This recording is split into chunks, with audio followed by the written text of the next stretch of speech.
President Castellanos, live stream is now in progress. You may turn on your mic and start the meeting.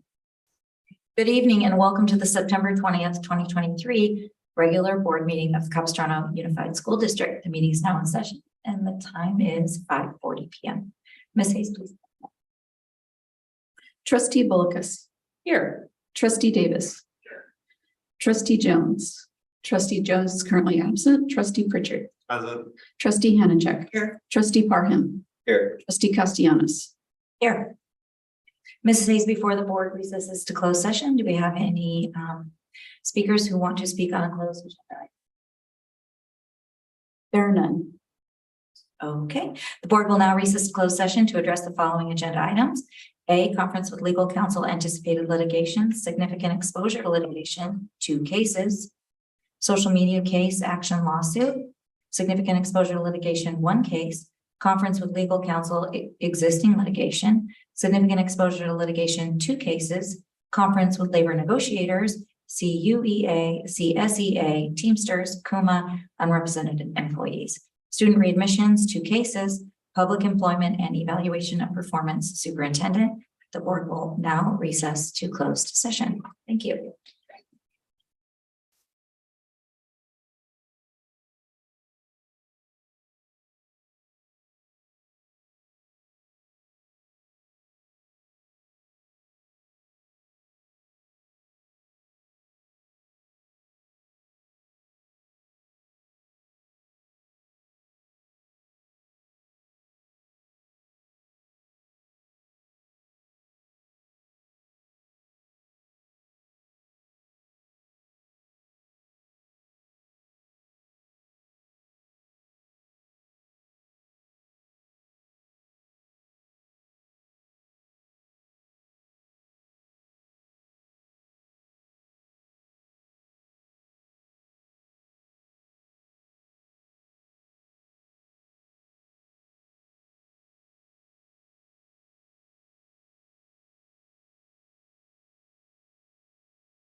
President Castellanos, live stream is now in progress. You may turn on your mic and open the meeting.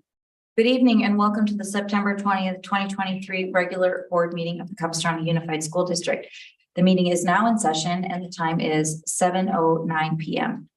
As a reminder, per board policy 9323, meeting contact requests to address the Board of Trustees will be accepted only until 30 minutes after the start of open session. Please note also, we have Spanish interpreters in the back of the room. So if one is needed, please see the back. Also, if we have any students registered to speak this evening on any agenda item, we will hear them before adult speakers. Oral communications is an opportunity for the public to comment on issues that are not on tonight's agenda. Per board policy, the total time allotted for oral communications is 20 minutes, with a maximum of 3 minutes per speaker. The per speaker time may be less if there is a large number of speakers. Under California law, board members cannot respond to non-agenda oral communication comments. We would also like to note that while the public has the right to speak, the district does not condone speech that may be perceived as hateful or discriminatory. The purpose of a school and the school district is to teach. In addition to typical academic subject, we want to teach young people appropriate behavior and respect for all of the points of view. Our students are watching and listening. Please be aware we do have a student board member that sits up here with us. So please be respectful of all times. Thank you. We appreciate your support tonight in modeling respectful and productive public discourse for our students and our community. Okay, Mrs. Hayes, please call the roll. Student Board Member Pierce. Present. Trustee Bullicus. Here. Trustee Davis. Here. Trustee Jones. Here. Trustee Pritchard. Present. Trustee Hanachek. Here. Trustee Parham. Here. Trustee Castellanos. Here. When you sit in the front row, I'm sorry, Miss Mina Carson, but you're going to get called on. Miss Mina Carson is going to lead us in the Pledge of Allegiance. Pleasure, my pleasure. Please stand. Place your right hand over your heart and begin. I pledge allegiance to the flag of the United States of America and to the republic for which it stands, one nation, under God, indivisible, with liberty and justice for all.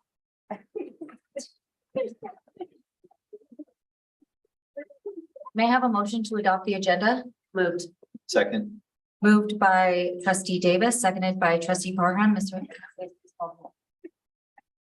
Student Board Member Pierce. Aye.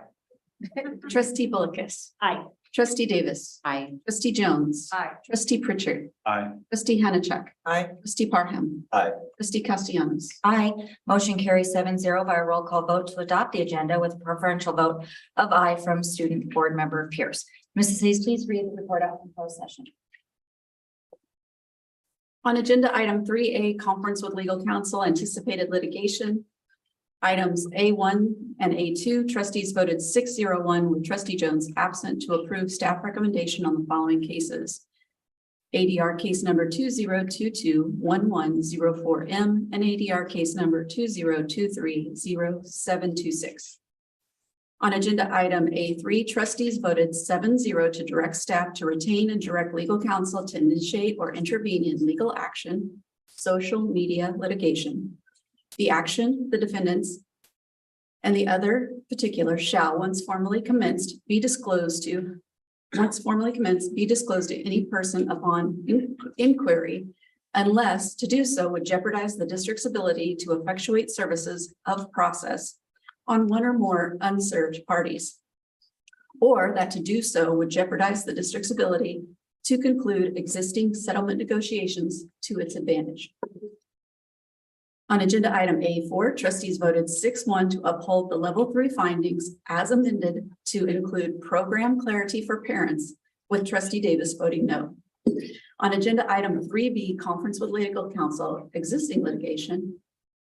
Items B1 through B2, trustees voted 7-0 to approve staff recommendation on the following cases.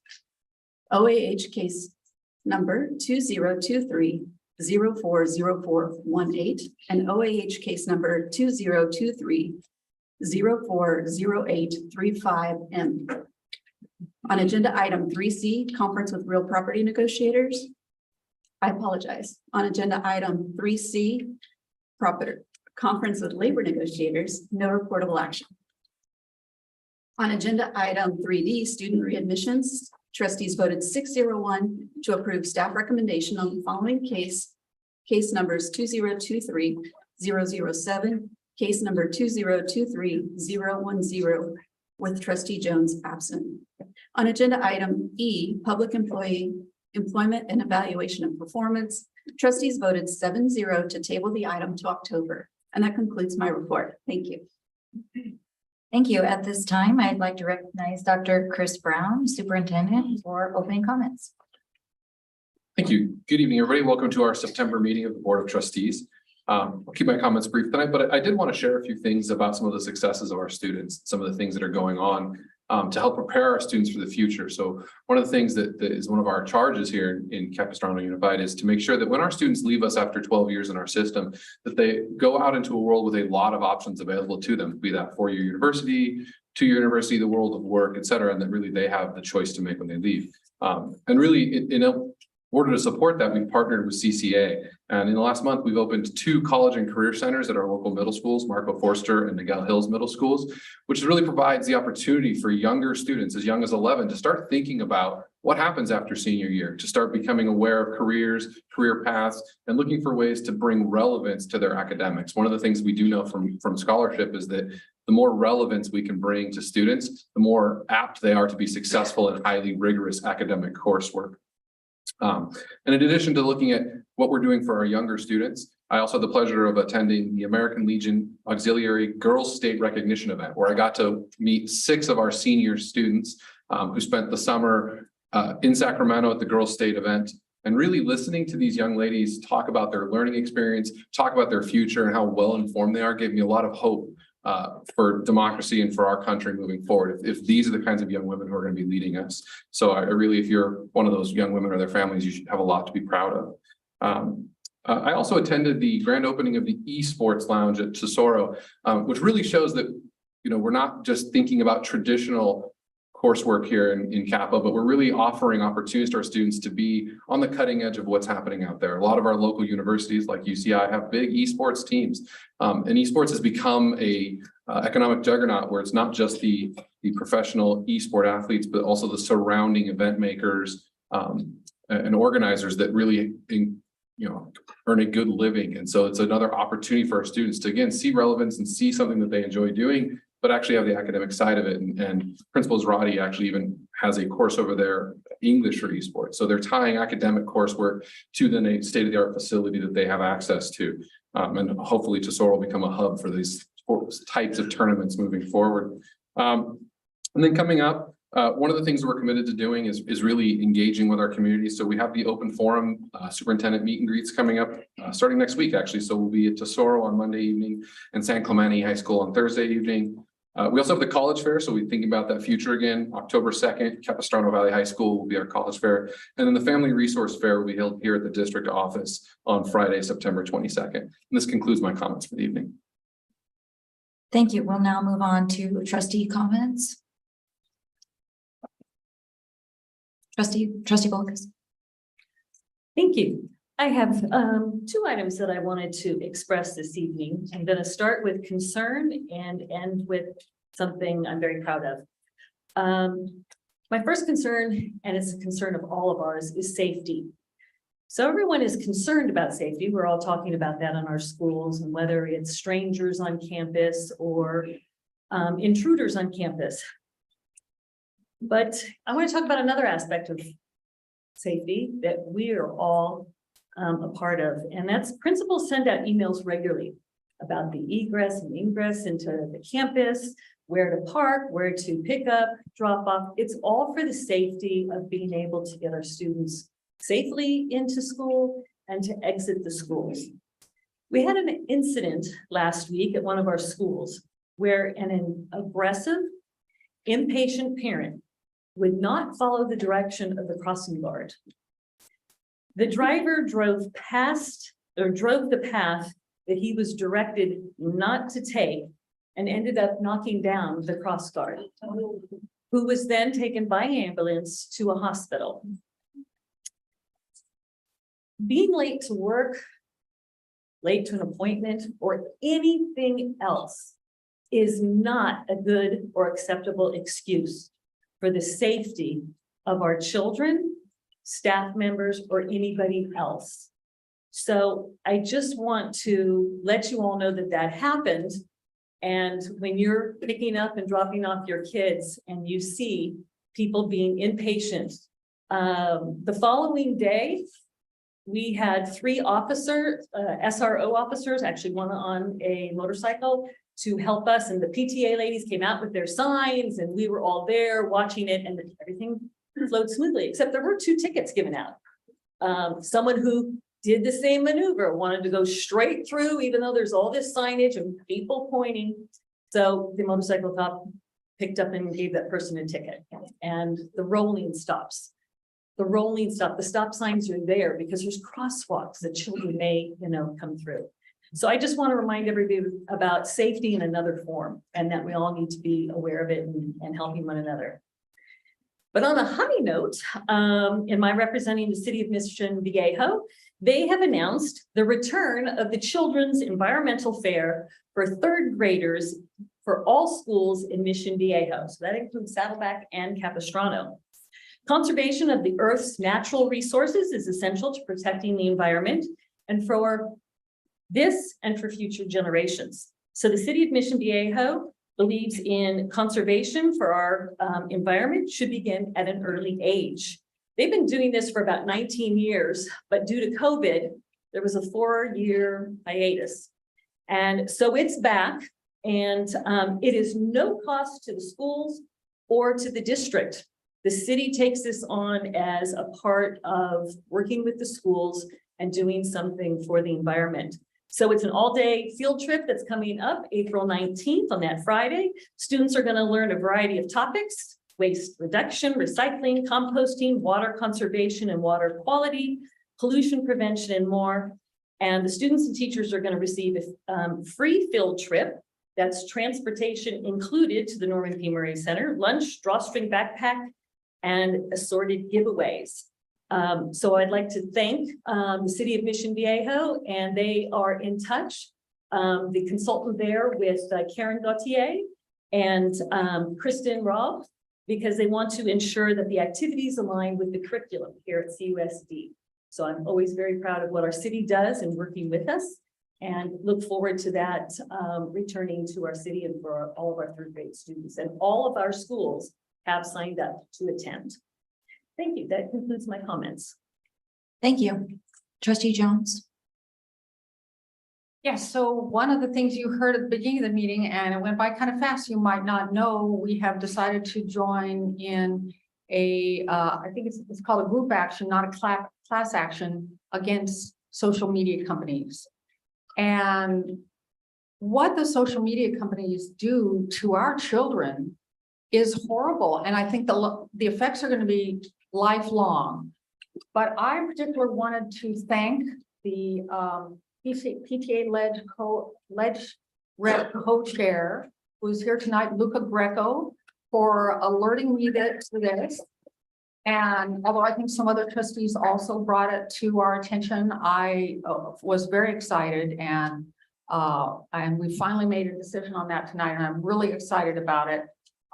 We need to get the social media companies to acknowledge and act and change their behavior so they're not targeting children and affecting our children so badly. So it's just been back to school season. I think there might still be a couple going on. I did a whole bunch of those.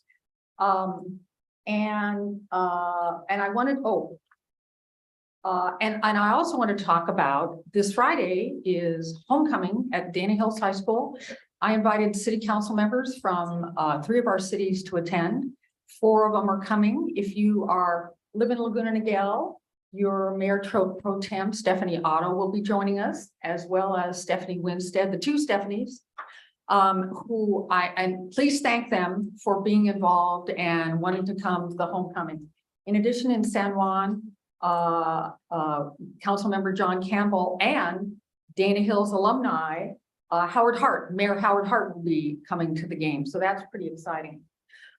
It's a few weeks off, but at the Orange County Fairgrounds on October 5th and 6th and October 11th and 12th, there's the Orange County Sustainability Decathlon. I'm not going to tell you a lot about that. I think you should go on the website. It's pretty easy, but you can email me if you don't get this. It's ocsd23.com. It is free. You do have to pay to park. I think it's $12. So Orange County Fairground. I went a few years ago. It's fascinating. I'm even planning to take some little ones from my family. But if you've got teenagers or young adults or grandparents, you name it, it's fascinating, and it's very, very low income, very, very low cost. So ocsd23.com. Again, email me if you didn't get that, you don't have a way of writing it down. Thanks. Thank you. I just wanted to make a quick comment about super excited for this Friday in Aliso Viejo. All 7 of my schools, Wood Canyon, Canyon Vista, Oak Grove, DJs, DJAMS, AVMS, and Aliso will be participating in our first annual Aliso Viejo scavenger hunt. We had over 550 students register. So they will be going and hunting across the city and going from school to school with their passports, collecting clues. And then, of course, they will all end up at the high school where, of course, we're all future Wolverines, right? So it's an amazing event. I can't thank the leaders of that city enough. Every PTA president was involved, planning the entire summer, working together collaboratively. It's been an amazing sight to see. So I really appreciate you all in Aliso. So thank you. And that's all I have. And then Trustee Davis, I believe you have a comment. I also would like to appreciate that we are joining that mass action lawsuit for regarding the social media and what that's done for children. And I'm just grateful that we are going to be a part of that. In the last couple of weeks, I was able to attend a lot of back to schools, 6 back to schools. Incredible. So great to be in the classroom to see families and children and teachers busy at work, and love that. Few sporting events, which included San Clemente High School's big win over Edison Friday night. Our new superintendent's son attends Edison High School. He played a great game, but San Clemente High School did prevail. The esports lounge at DeSora High School. I love our partnership with CCA and what we've been able to do. And it's not just the sport of video gaming, but it's everything that encompasses it. And that's part of what we teach in our CCA classes. So I love our partnership with CCA. And if anyone has any questions, please visit that website, the CCA website, and you'll see all of the classes that are available there. It is cutting edge. It is the support for all esports, the announcements, and I'm looking forward to the tournaments that we'll have there. Love that the ambassadors were able to be there and share what they've learned and share what some of the things that their classes have done to be able to utilize that lounge in. As our superintendent mentioned, the English class and what's happening on that. I also want to mention the e-bikes and the reminder that we continue to have significant amount of accidents and or close accidents with e-bikes. So please remind your kids, neighbors, friends, how important it is to learn the rules of the road. I mean, these kids are getting a little motorcycle when they're little. So please watch that.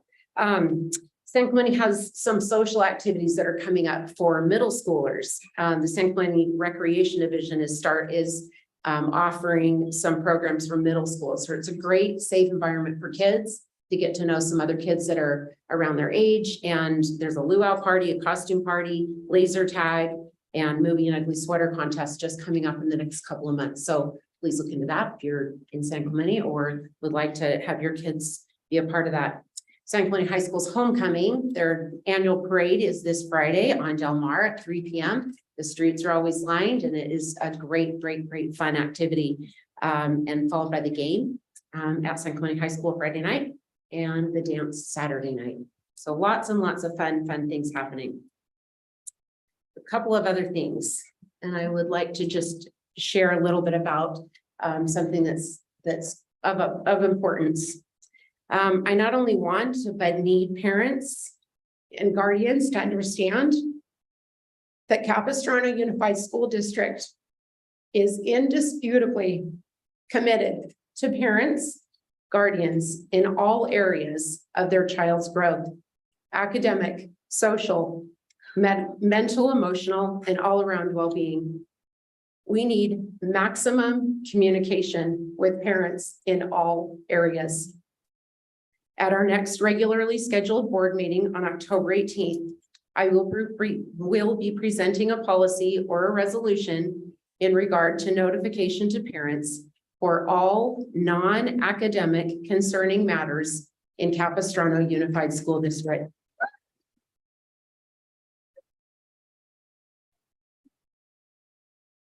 This brings parents into the conversation regarding some of the most important aspects of their child's life. We need to communicate to all teachers, staff, and administration that it is our responsibility to inform parents of anything that they should know. As educators, we are already mandatory reporters. So we are already mandated to report anything that is concerning for the safety of a child. The list is extensive and continues to grow. It includes all school, district employees, administrators, and athletic coaches. And that's under the California Penal Code, section 11165.7 and Penal Code 11167. If there is a clear and present danger, we must involve parents. If teachers or staff have concerns, they need to let the child's parent or guardian know that they have concerns. The only time we as educators keep anything from a parent is when a parent is molesting a child. Unless we know the child is and or was abused by a parent, then the parents must be notified of any and all concerns. It is not the intent of the Board of Trustees and Capistrano Unified School District to withhold information whatsoever from parents. We cannot have a system where we are losing trust with parents any longer. We are losing families to other educational systems year after year. We can do better and we will do better. CUSD is an excellent educational system. We need parents to feel confident that we are in a partnership with them to meet the needs of their child or children. It is my recommendation that Capistrano Unified adopt a resolution or a policy next month, which recommits our dedication to parents and students in CUSD. We need to avoid risks and solve problems. We need to foster a partnership with families. Parents are their child's teacher, first and foremost. We, as Capistrano Unified School District, only have them for a fraction of each school day. We can and will do better in CUSD. Thank you. Thank you. Okay, we are now going to recognize student board member Pierce. Thank you. Currently, our schools are in fall season sports. And with that, we have Friday night football games, homecoming dances, and other fun school events. On top of that, seniors planning on attending college should be finalizing most of their college applications. And those interested in applying to college should check out the annual college fair on October 2nd at the Capo Valley High School. That concludes my comment. Thank you. Okay, we are now moving on to oral communications. The total time for oral communications is 20 minutes. Individual presentations are limited to a maximum of 3 minutes per individual, but could be less with a large number of speakers. Complaints regarding district employees, just as a reminder, should be addressed by completing the district's formal complaint form available through the district website. Mrs. Hayes, how many speakers do we have? We have 80 speakers this evening. Okay. So we have 80 speakers, so we're doing 1 minute per speaker, so we have 80 minutes. Okay, I'm gonna have them. Hold on, I need to see your next. I recommend we waive board policy and allow every speaker to speak for 1 minute. Oh. Yeah, I was just getting there. Sorry. That's okay. Thank you. Okay, I need a motion to waive board policy to extend, which I just had from trustee Davis. So may I have a second? I'm sorry, I don't understand this. We have 8 speakers, 80. 80, I'm sorry. 80. Yeah. So trustee Davis has a motion on the floor. To waive board policy and to extend the allotted time for all communication past 20 minutes. Okay. That's the motion. Is there a possibility So, speakers might be interested in combining? so I just, as a motion, I need a second, otherwise it dies. Again. Okay, so now we have a second by trustee Pritchard. So are we roll calling this? Yes. Okay, we're gonna roll call the vote. Student Board Member Pierce, Aye. trustee Bullockis, Aye. trustee Davis, I, trustee Jones, Aye. trustee Pritchard. Aye. Trustee Hannachek. Aye. Trustee Parham, No. trustee Castellanos. Aye.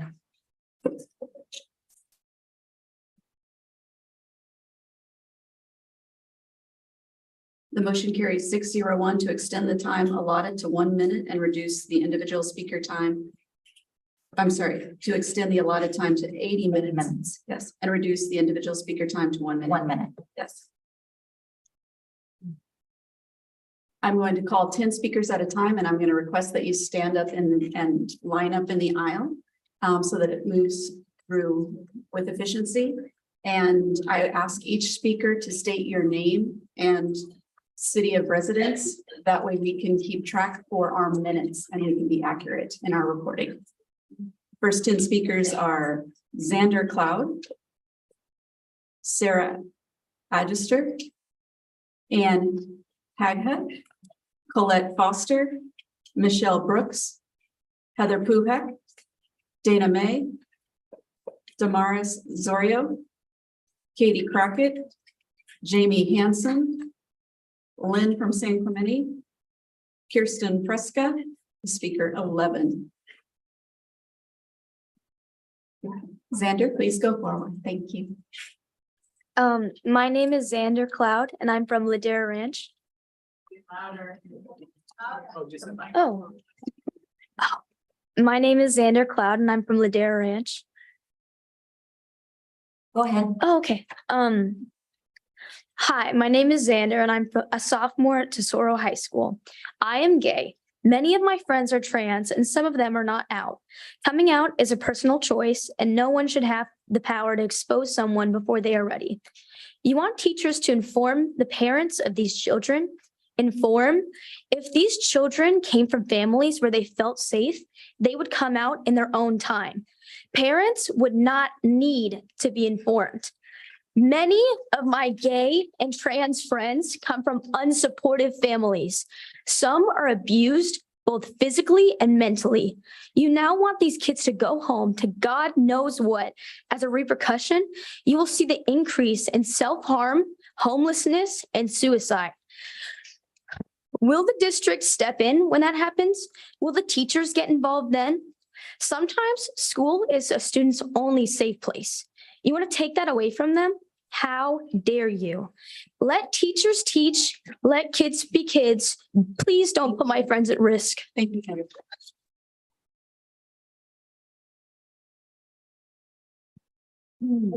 I appreciate the applause and the support of our student body, but I'm going to ask that everyone hold their applause so that we can get through the speakers so every voice can be heard. Thank you so much. With time limited to 1 minute, if you're clapping, then we can't hear and then it's difficult. So please hold. Sarah, Thank you. Hi, I'm Sarah. I live in RSM. Today, on the 19th anniversary of my mom's death, I want to share with you her legacy. She will forever be remembered as the award-winning special education teacher who was well known for saying she would give up on her students when pigs fly. She helped establish an inclusive teaching environment at her nationally recognized school for the betterment of all students, our society's future. She respected each student, not as walking dollar signs or a soldier in the making for some fear-mongering agenda, but as an individual and human being. I implore you to dig deep inside yourselves and determine if you truly want to be remembered as someone who destroyed the well-being of numerous children. Or would you rather your legacy be that you gave each individual child the dignity and respect they deserve for the betterment of our society's future? You choose that today. In making your decision, you should remember that we are all watching. We will remember. Hate has no home here, not today, not ever.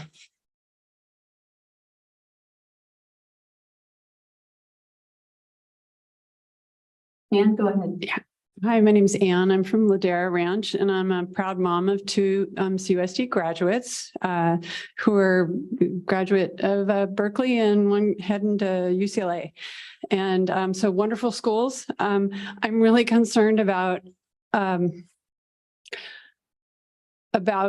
idea that we need to identify behaviors that are concerning, and we're talking about just kids expressing themselves. So I definitely would like to have a two-way communication. I called the school once when I was worried about my child, and I got some good feedback, and they talked to my kid. I like to hear back. How's my kid doing? But I don't want kids to be identified as having a problem when they're expressing who they are. And this is not a problem. If teachers get to decide what is a problem and it's not a problem, let's not target trans kids. Thanks. Our next speaker is Colette Foster. Colette, please go ahead. Thank you. I'm Colette from San Clemente. I have two teenage kids at San Clemente High School and actively involved in my kids since 2011. One thing we have in common here in this room is that we love our kids and we want the best for them. I understand that you guys have an extremely important job and that you made a covenant to do that. And I want to draw your attention to the board's mission statement and the board's beliefs and parameters.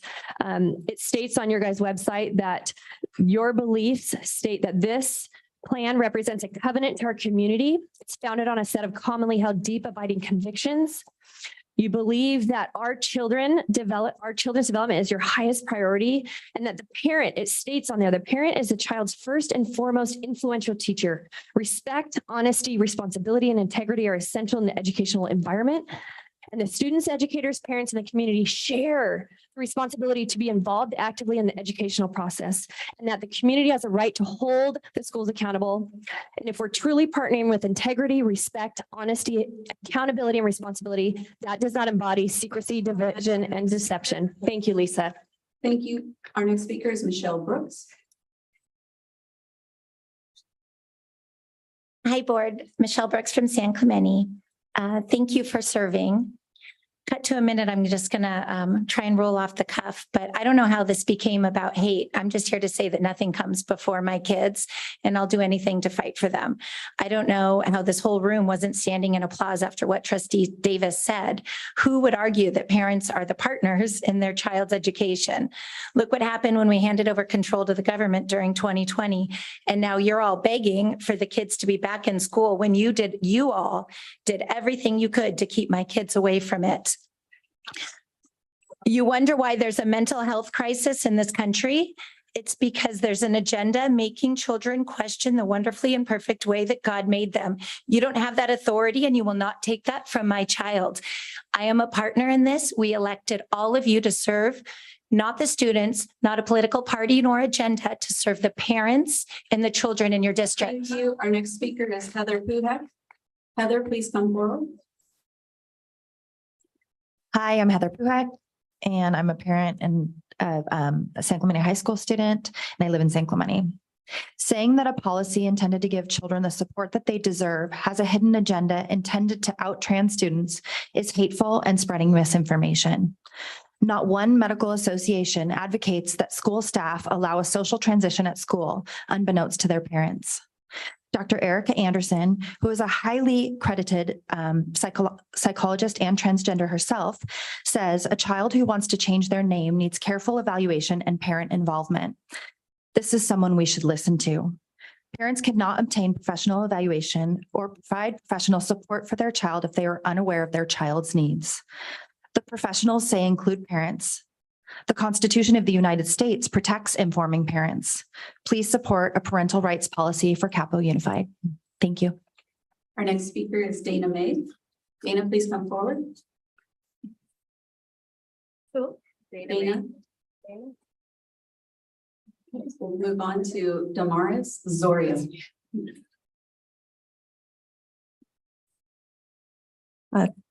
Thank you, board members. My name is Damaris. I'm here today as a mother of 3, grandmother of 4. I'm a retired educator in Santa Ana Unified. I am here to speak up for parental rights. As an educator, I worked many years with parents and students, and I remember many of those meetings informing the parents of everything that was going on with our students, whether it was behavioral or academic, emotional, everything. Why? Because parents have the right to know, and because no one loves and cares more for students than their own parents and family members. That is why I want to be a voice for parents and their children, and respectfully ask that you please seriously consider this parental notification policy so that teachers and staff will notify parents if their child is struggling with identity. Thank you. Our next speaker is Katie Crockett. Good evening, Katie Crockett, Essentia parent. Since Lisa brought it up, I want you as a board to know that it's up to me to build the type of relationship where my kids trust me. I don't need the government to step in and tell me stuff about who my kid is as a person. And people who do want or need that sounds like a them problem and not a you problem, a school board problem, you know? Please, as a board, focus this year on things that add value to our children's public education, and just let all of our students and teaching professionals be human. I've been following the school board meetings where parent notification is agendized and invariably devolves into a circus. It's an unnecessary one because it's attempting to solve a problem that doesn't exist. There is no clear and present danger. If this type of item is agendized by this board, don't act like you didn't know the circus was coming to town, because all you have to do is listen to any other school board meeting. Thank you. Our next speaker is Jamie Hanson. Jamie, please come forward. Hi, thank you. My name is Jamie Hanson. I am the mother of a 3rd grader at RH Dana in Dana Point, but I live in San Clemente. And first, I wanted to say thank you to Xander for having the courage to come up here and speak and tell their story, and look around and know that you are not alone. We are having a Spanish-English, well, my daughter goes to a Spanish-English dual immersion school. We are having a Spanish book fair next week to invite our parents and our kids to have more options for diverse books in our library. Myself and our community do not support book bans of any kind, and our students deserve an accurate, honest, and quality public education. We must all continue to support our district's fantastic teachers as they work to fulfill our district's mission to prepare our students to meet the challenges of a rapidly changing world. They are professionals and should be treated as such. We will not tolerate any policies or resolutions that attempt to shame, harm, silence, or threaten our LGBTQAI+ students, families, faculty, or staff. Thank you. Lynn from San Clemente. Lynn, please come forward. Thank you. My name is Lynn Muslin. I'm a longtime resident of San Clemente. I'm also a product of Orange County Schools from elementary through high school, and a graduate of UCI. I want to first of all thank the 4 trustees who did respond to my email regarding AB 1078. That's trustee Parham, Balakas, Jones, and Hanachek. So thank you for that. I assume the people who did not respond did either not agree or chose not to spend the time to deal with me. Other school boards have listened to parents and are concerned about the erosion of parental authority. They have responded with clear statements, and I urge you to do the same. I loved Trustee Davis's. I would also add that listening to parents doesn't end when you get elected. Thank you. Our next speaker is Kristen Preska. Hi. Go ahead. Hi, my name is Kristen Fresca. I have 5 kids in this school district, 3 in high school, 2 in middle school. I live in San Juan Capistrano.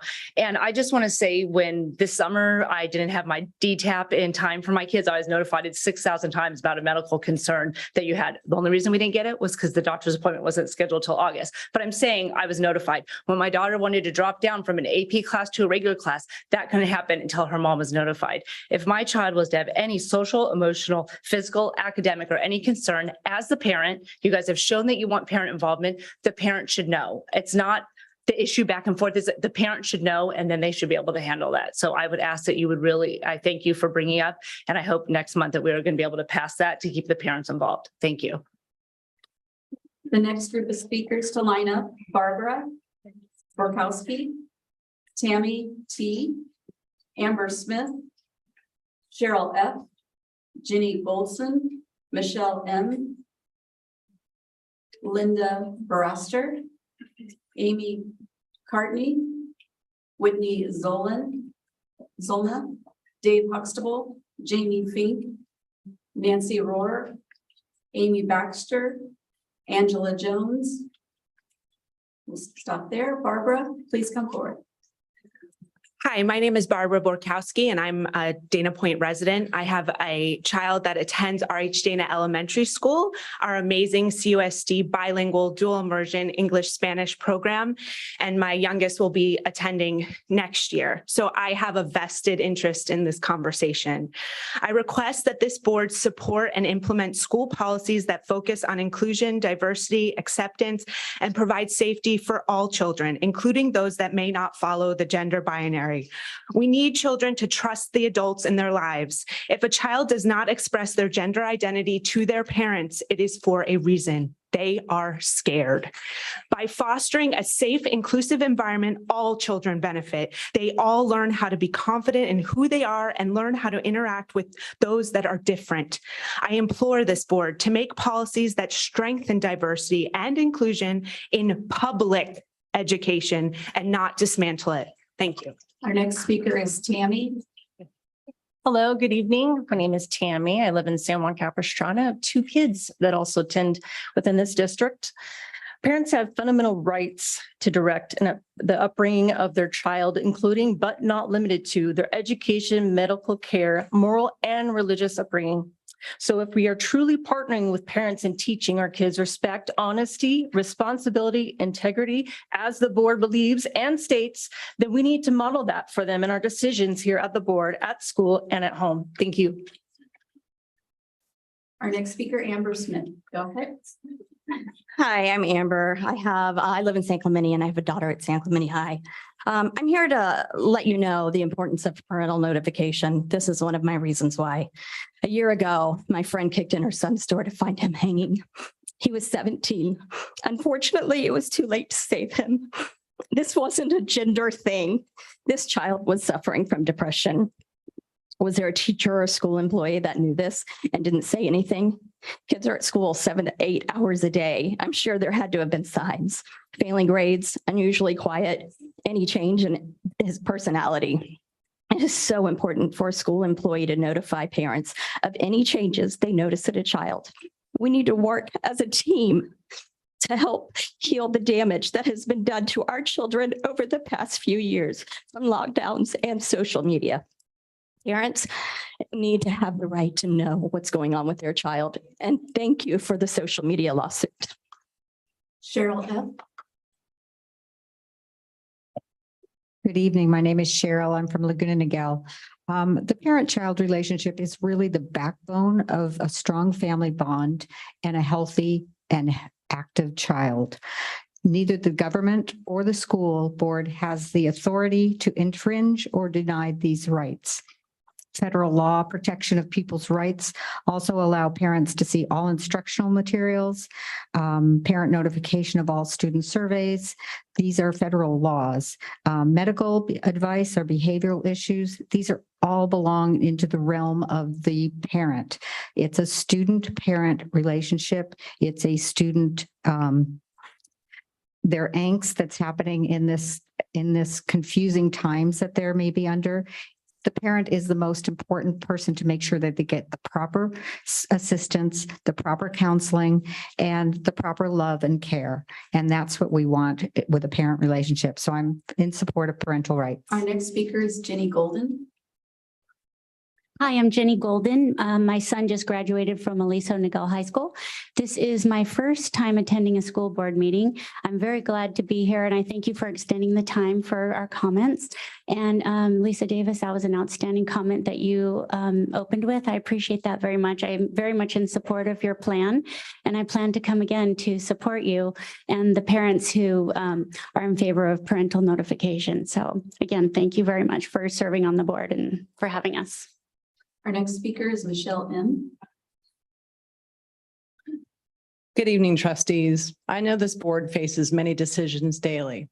However, the one we are faced with today is guarding the most sacrosanct of relationships, that of a child and their parent. 10 years ago, even 5 years ago, this would never have been a discussion. If the school nurse gave a child a Band-Aid at school, a parent was notified. It is my request that this board honor the request of thousands of parents in Capo that cannot be here and guard their parental rights. Thank you in advance for your consideration. Our next speaker is Linda Laraster. Linda.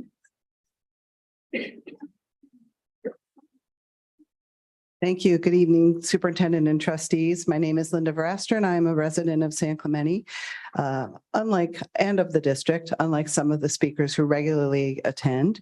Proud parent of a San Clemente High School graduate who got a great education and was prepared for the real world. And I'm here to show my support for all of you to make sure that you have the backs of all the children, regardless of their persuasion, regardless of their socioeconomic level.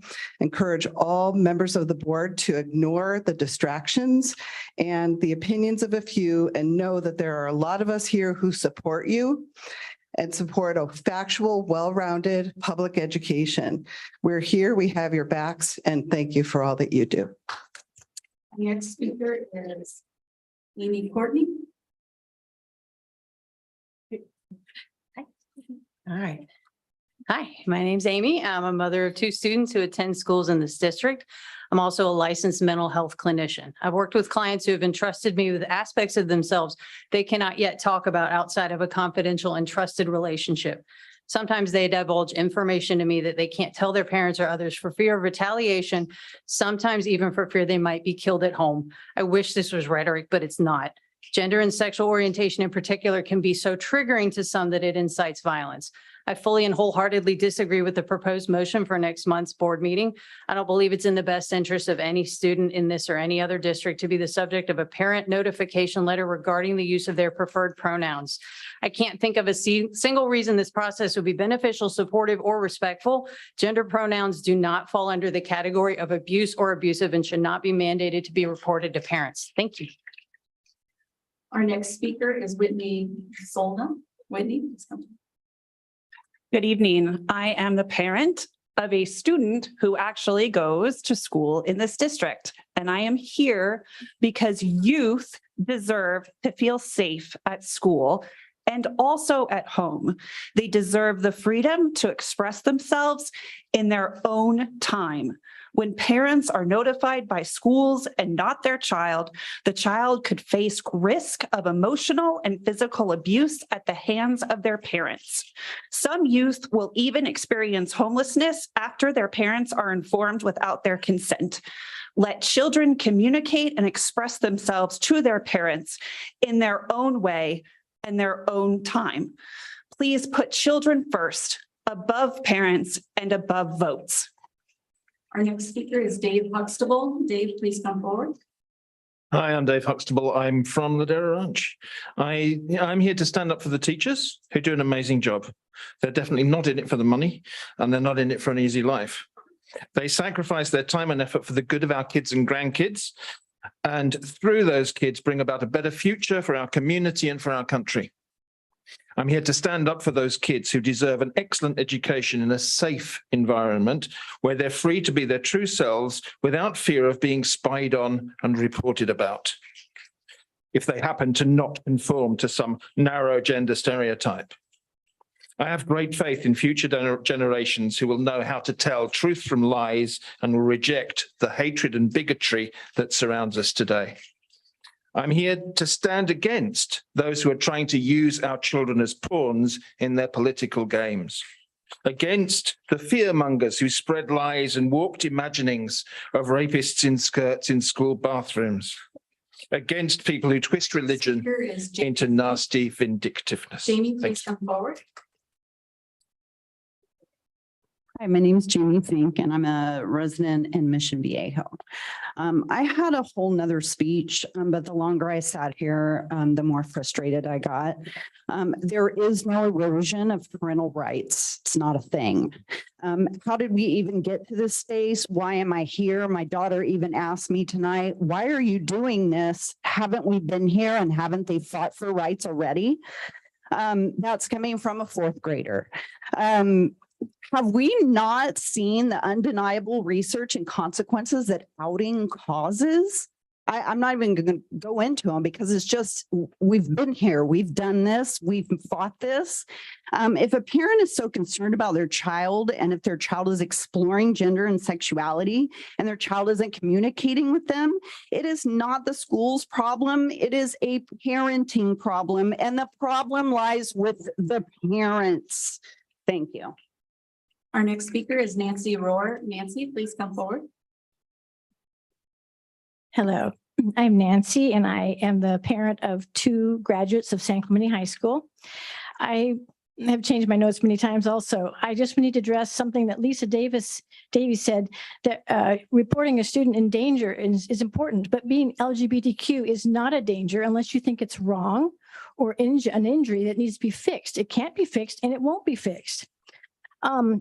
Regarding the parent who talked about the trans psychologist who said that students need to be outed, that is one psychologist in a sea of tens of thousands who disagree with that one single word. I have 2 anecdotes I'd like to share. I taught piano. One day I had a piano student in high school who came completely undone. He was so anxious and upset and he wouldn't say why. I later found out his father found out he was gay and he was livid and ballistic. Another one was an associate pastor friend of mine. Her daughter had a friend who was outed. Her parents kicked her out. Our next speaker is Amy Baxter. Amy, please come forward. Hi, I'm Amy Baxter. I'm a parent of a CUSD student, San Clemente High School graduate. I'm actually here on behalf of Trudy Padobas, who could not be here tonight because of illness. She says, my name is Trudy Padobas, a 26-year resident of Marblehead of San Clemente and a former PTA president of San Clemente Elementary, Middle, and High Schools. My 2 children are both graduates of the SCHS IB program. Through PTAs, school site councils, and various CUSD committees, we parents do have a voice in the education of our children. Our school district is one of the best in the state because we do all the right things. We have extraordinary teachers in CUSD. Both of my children revered their teachers at San Clemente High School. They received a world-class education, and I believe that involved parents, such as myself, are the majority here in CUSD. We are very much concerned with disparaging remarks made by those outside of the district who seem to attack PTA and teachers and manufacture problems. Our next speaker is Angela Jones. Angela, go ahead. Hello, I'm Angela Jones. My daughter is a senior at San Clemente High School. I recently sent you an email regarding my concern that seniors are being excluded from our yearbooks if they do not attend the portrait sitting. I made you aware of this when I was aware of this when my son's picture was not included in his yearbook. After speaking with the activities director, yearbook advisor, Principal Carter, and the portrait studio, I received conflicting responses, which led me to believe there is no common practice in place to ensure inclusion for our seniors. I was also left with a sense that quality and awards are more important than representing all seniors. The correlation between the percentage of socioeconomic disadvantaged students and those seniors that are not included in the yearbook are shockingly similar. I'm proposing at the very least a no-cost option to be provided by simply using the ID pictures taken at registration. Freshmen, sophomore, and juniors all get their pictures in the yearbook for free. I don't see why our seniors cannot do that as well. We can do better. Thank you. I'd like to call up the next group of speakers. So I'll have next approximately 15 people line up. Emily, Lippincott, Kane Durham,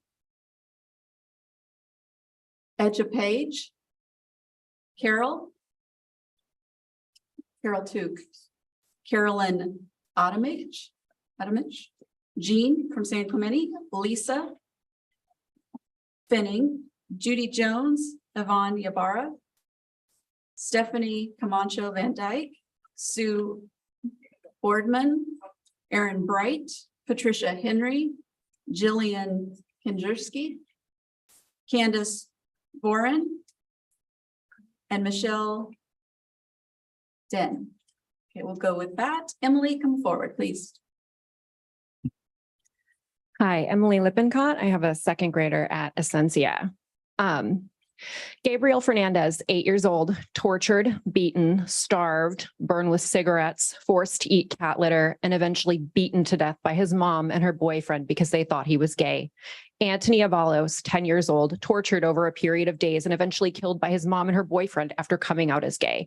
Giovanni Melton, 14 years old, shot and killed by his father for being gay. Jeffrey J.J. Bright, 16 years old, and Jasmine Kennedy, 22 years old, killed execution style by their mom for being trans and non-binary. Bree Golick, 22 years old, stabbed to death by her father for being trans. Catherine Newhouse, 19 years old, killed by her father for being trans. After killing her, he killed himself. Ronnie Paris, 3 years old, killed by his father who thought he was gay. Zachary Dutra Bogus, 5 years old, murdered by his mom who thought he was going to grow up to be gay. Don't you dare tell me that notifying parents is the safest option. Our next speaker is Kane Durham. Kane Durham. Okay, we'll go to the next. Well, okay, I got Kane. Okay, thank you, Kane. All right, just back. All right. Hi, my name is Kane Durham. I'm a trans man here in Orange County. And I am saddened to see this pop up in yet another school district in Orange County. One of the things that I'm concerned about, I heard that we're changing the language to be a lot more broad, which I don't know if that really helps anything, because are we now going to be notifying parents if a student is coming out as gay or coming out as bisexual? Like, where's the lack of the idea of a lack of clarity there doesn't seem like it's a good idea to me. But I think my main point here that I would like to make is that this isn't a matter of keeping things from parents. This is a matter of allowing kids to have those conversations with parents on their own terms. I came out to my parents and it was terrifying and I got disowned, but it was my choice. Thank you. Our next speaker is Edgepage. Evening, friends. My name is Agda Page, and I'm a local resident of Dana Point and a mom to a fourth grader attending RH Dana Elementary. Our school is truly a safe environment, and that is what every single school in our district should aim to be. I urge you not to radicalize our school system. We have enough of that in our day-to-day lives in the political environment. Please bear the children's physical, mental, and emotional well-being in mind, and recognize that they are indeed made to God's image, whether they are blue, red, white, black, green, whether they are gay or not, whether they are neurotypical or neurodiverse. We are all different and we're all perfect just the way we are. I stand by Xander's testimony and request, by the way. It's a powerful one that you should all consider. Let's keep our music and arts programs, or counseling, or support K-12 that provides guidance. And let's keep our schools instrumental. Thank you for all that you do. Our next speaker is Carol Took.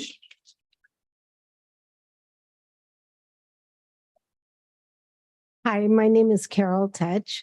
I am a parent of 2 children who graduated from CUSD, and currently both of my grandsons attend CUSD schools. One is in kindergarten, the other is in your Learning Links program.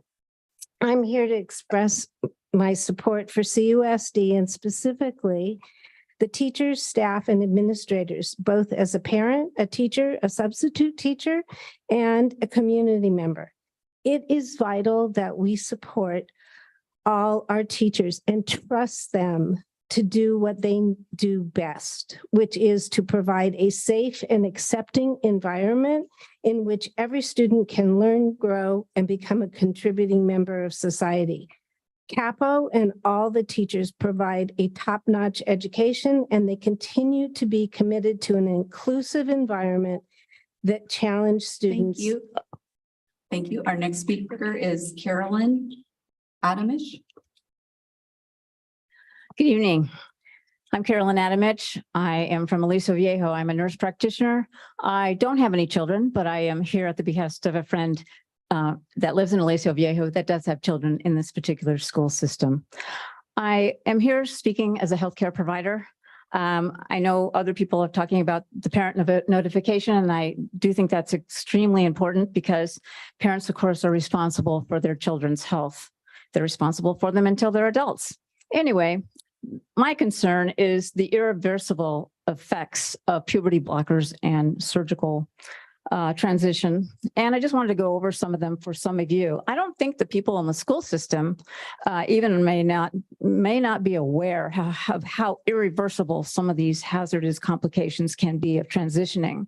Puberty blockers, infertility, fourfold increase of cardiovascular risk factors for trans women versus cis women. Okay, good luck. Take care. Our next speaker is Jean. Jean, please come forward. Hello. I know this is very volatile to a lot of people. A lot of the situations that were brought up of criminal situations that need to be dealt with in a criminal environment. But we're talking about informing parents before things can lead that way. And who can judge whether the parent's going to be, needs to be civil or whether the parent's going to be angry. But it is that parent-child relationship that is of so much importance. Who better to help guide the children with behavioral issues than parents?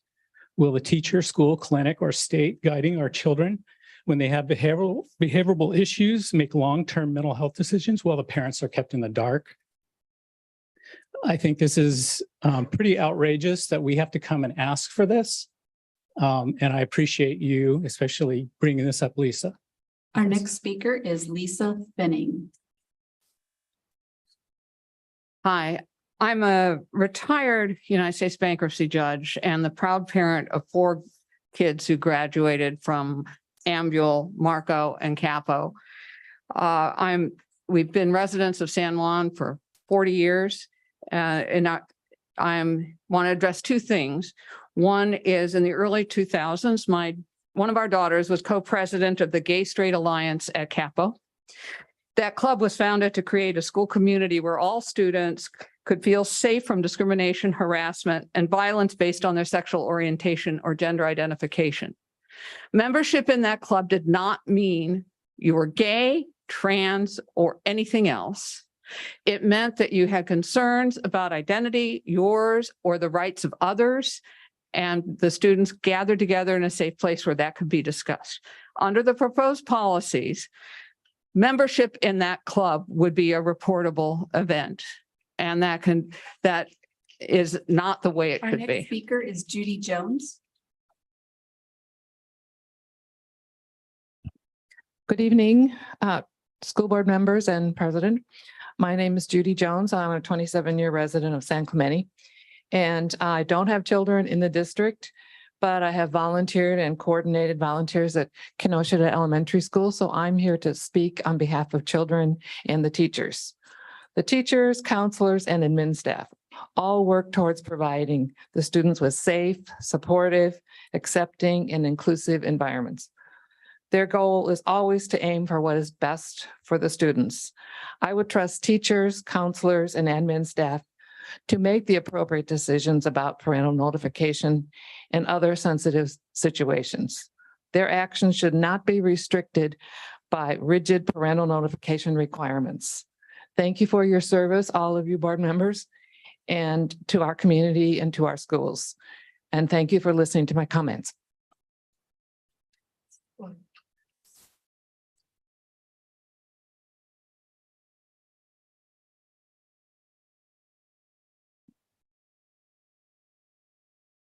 Our next speaker is Celeste Cork. Celeste is a student, so that is why we're having her go next. So we appreciate your understanding and our adherence to policy. Go ahead, Celeste. Hi, I attend San Juan Hills High School. To enact the gender identity parental notification policy would be to lie to our district's youth. The rainbow colored safe space posters and anti-harassment policies posted in almost every classroom will be ruled blatantly false.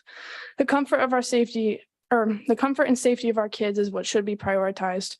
Personally, I was forced to reveal my sexuality at age 14, and the complicated and uncomfortable feelings from that persist to this day. The pain for our transgender youth would be even worse, and it would be cruel to inflict upon them. Within hours of releasing an article condemning this policy, transgender peers thanked me and expressed that they were in fear because of the policy. To parents and board members in support of this policy, I urge you to consider this. Are you acting upon personal morals that you would like to force upon others? If so, remove yourself from this conversation. Students' privacy is protected under Article 1, Section 1 of the California Constitution. There are better ways to help queer youth. Build trust with your children before you resort to putting them in danger. Thank you, Celeste. Our next speaker is Yvonne Abera. Yvonne Ibarra, and I'm a resident of San Juan Capistrano. I'm a former teacher and administrator. Our education is a mirror of ourselves as people. There are some basic principles in which education is based. Learning to know, learning to do, learning to live together, and learning to be who you are. Without these pillars, a hostile environment to teach and learn is created. Through education, our children learn to live in a society that understands the importance of mutual respect for the ideas of others, as well as acceptance and tolerance in the diversity of others. Our children have the right to have the freedom to learn in a safe and caring learning environment that prepares them for their future, and the liberty to be who they are without shame and fear of retribution. Thank you. Our next speaker, Stephanie Camacho Van Dyke. Stephanie.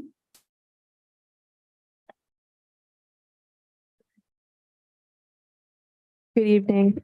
My name is Stephanie Camacho Van Dyke, and I'm the Director of Advocacy and Education at the LGBTQ Center OC. I am a former product of the school district, having attended Ambul Elementary, Marco Forster, and Capistrano Valley High School, where I graduated in 2005. I came out as gay only after my high school graduation, primarily because I didn't feel safe enough to do so during my time as a student here.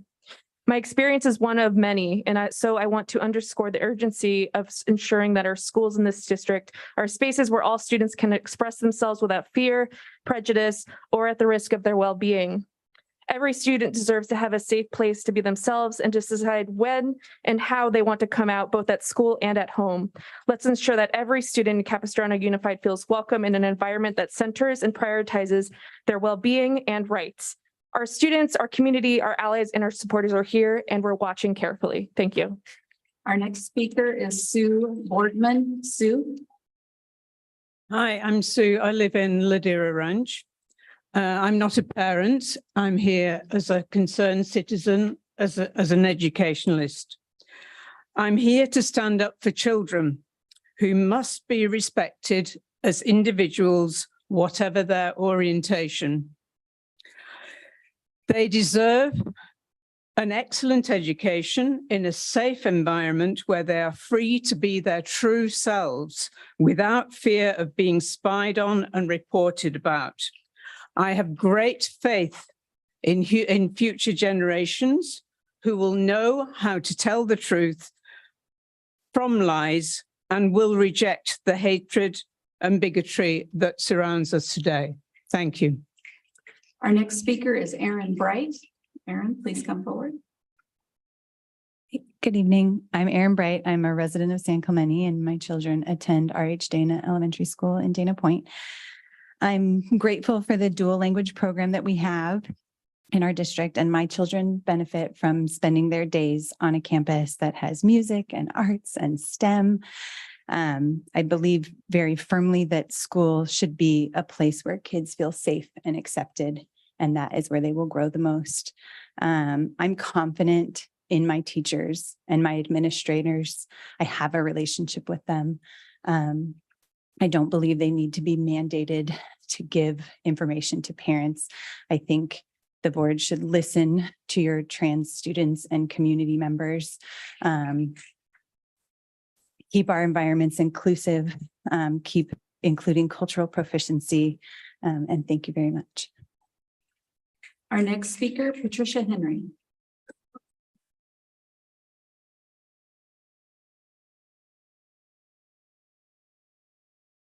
Hi, I'm Patricia Henry. I have 4 total children, 3 of whom are in elementary school currently. And I think this whole parental notification policy is quite simple. Your own website, capousd.org, explicitly states that all employees at all times will conduct themselves honestly. Without a parental notification policy regarding students' gender or whatever it is, school staff will be required to lie to parents, a direct violation of Capo's own official code. If a parent asks a teacher something about their child, they deserve to know the truth and not fed a lie. Furthermore, people are acting as if students have to tell their teacher about their sexual identity. They don't have to tell them anything. If they don't tell their teacher anything, the teachers have nothing to tell. Thank you. Our next speaker is Jillian. Please. Kinjersky. Thank you. I'm here to talk about a nationally recognized professional sport, ice hockey. The Anaheim Ducks NHL organization established the Anaheim Ducks High School Hockey League over 10 years ago to create a local competitive high school ice hockey league. This organization has teams from local private schools and from public districts. The Capistrano Coyotes are a championship winning team that are in this league. The coaches in this league are held in National USA hockey standards, stronger standards in many other sports. The games are played at the 4-rink state-of-the-art facility, Great Park Ice in Irvine. These athletes are stunning. Their skating skills, their teamwork, their stamina. The sport is a well-developed community. Currently, ice hockey is not recognized within the district as a sport. It's not afforded the same waiver and status recognition as other sports. Please help us recognize these ice hockey athletes, these future NHL and PWHL players, as Irvine Unified and other districts already do. There are no good arguments against this. Let's do this together soon. The athletes have been waiting for so long. Thank you. Our next speaker is Candace Bourne. Thank you for the time to speak tonight. I've been a homeowner and a taxpayer in San Clemente for 13 years. I'm also the parent of 2 students in the district. In light of recent activity in some of our surrounding communities, I'd like to provide a statement in support of our outstanding CUSD educators. These are highly trained and specialized professionals who are already underpaid for all they do and deserve better than what we've seen in other local districts. Our children deserve better too. Across the country, we are witnessing special interest groups attempting to advance their political agendas and capture media headlines by interfering with the operations of various school districts and intervening in curriculum and instruction. This political theater has no place in public education and certainly shouldn't be playing out in front of our children. Unfortunately, this scenario unfolded at our previous school district and the impact has been extremely detrimental. Allowing a toxic environment where teachers are constantly under attack leads to stress, burnout, and significant employee attrition that directly affects our students and their learning. Please maintain your commitment to public education and the students you represent and send a message that our trustees will not be persuaded to adopt policies that are harmful to our students. Michelle, please come forward. Hi, I'm Michelle. I'm a parent in San Clemente, and I have 3 kids, 2 attending VDM middle school. I'm here to speak in opposition to the parental rights group, some who are here today. You may hear people upset about a CUSD teacher merely asking students what name they would like to be called in class and request that the teacher not call them that name in front of their parents. How lucky those students are to live in a state and district that allows them to feel safe, because some kids don't feel safe at home, especially in homes that spew hatred and fear against the LGBTQ community. 45% of LGBTQ youth seriously considered attempting suicide in the past year. But those kids in LGBTQ affirming schools reported lower rates of attempting suicide. It is the job of the district and the schools to protect and keep our kids safe. I'm asking the people in my community where I've chosen to live and raise my children to do better. Thank you. Our next speaker is, actually, I'm ready to call the next 15 people to line up. Wayne Mai, I apologize. Eileen McDowell, Louise Herbert, Stephanie Camacho, Barbara Casserly, Priscilla Wang, Sandra Cup, Mia Lalonde, Rich Huerta, Michelle Brooks, Andrea Hazard, Martin Oblea, Nicole Pearson, Jennifer from Pasadena, Sean from San Juan Capistrano, Tammy from San Clemente, Linda from San Clemente, Diane from Mission Viejo, and Linda B from Capo Beach. Wayne, please come forward. Hi, my name is Wayne Mai. I graduated from Tesoro in 2020 and I'm currently at UCSD studying to be a pediatrician. I oppose any policy of parental notification or forced outing on the grounds of trust. I'm sure you'd prefer that important news comes from your child than from the school system. It's critical that students can learn more about themselves, have school provided support, and then come to parents for advice when they're ready. Please trust your children until that time comes. They're responsible. They're smart. I know you know this because they're your kids. To the parents in this room, I ask that you have faith in your child and in your good parenting, that you have faith that your children will ask you for support when they're ready.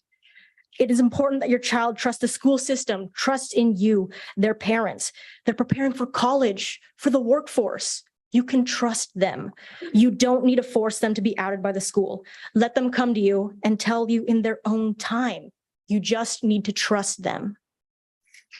Our next speaker is Eileen McDowell. I am Eileen McDowell from Dana Point. I taught school year-round at the Florida border. I taught everything from preschool to junior high to adults coming back for their GED, and subsequently was named Teacher of the Year for my county. I would never go back to Florida to teach. There is no way I would go to a state in where books are banned, teachers are told what they can and cannot say, and LGBTQ and transgender kids are treated as objects of disdain, where a single parent got Amanda Gore's wonderful poem, The Hill We Climb, removed from lower grades. A parent who admitted she was not a reader, but the school board there listened to her, which says to me that Miami-Dade school board lacked courage, integrity, and frankly, intelligence. This school board is different. You have shown that you will absolutely go in an opposite direction. I urge you not to go backwards. Our next speaker is Louise Herbert. Good evening. Thank you. I'd like to first start by saying I'm Louise Herbert, a resident of San Clemente for over 40 years. I do not have children in the school system, but did have children raised through the Burbank school system and now grandchildren. I would like to start by thanking our amazing teachers in our district for what they do every day to help our children feel safe and accepted as who they are as individuals, regardless of race, religion, or sexual orientation. Proposals such as what you plan to consider next month will destroy the student-teacher relationship and change the total environment of our schools from a nurturing educational place to one of feeling being spied upon. This will be the demise of a great school system, and I encourage you not to follow through. Thank you. Stephanie Camacho Van Dyke. Okay, 2 cards for you. Okay, Barbara Casserly.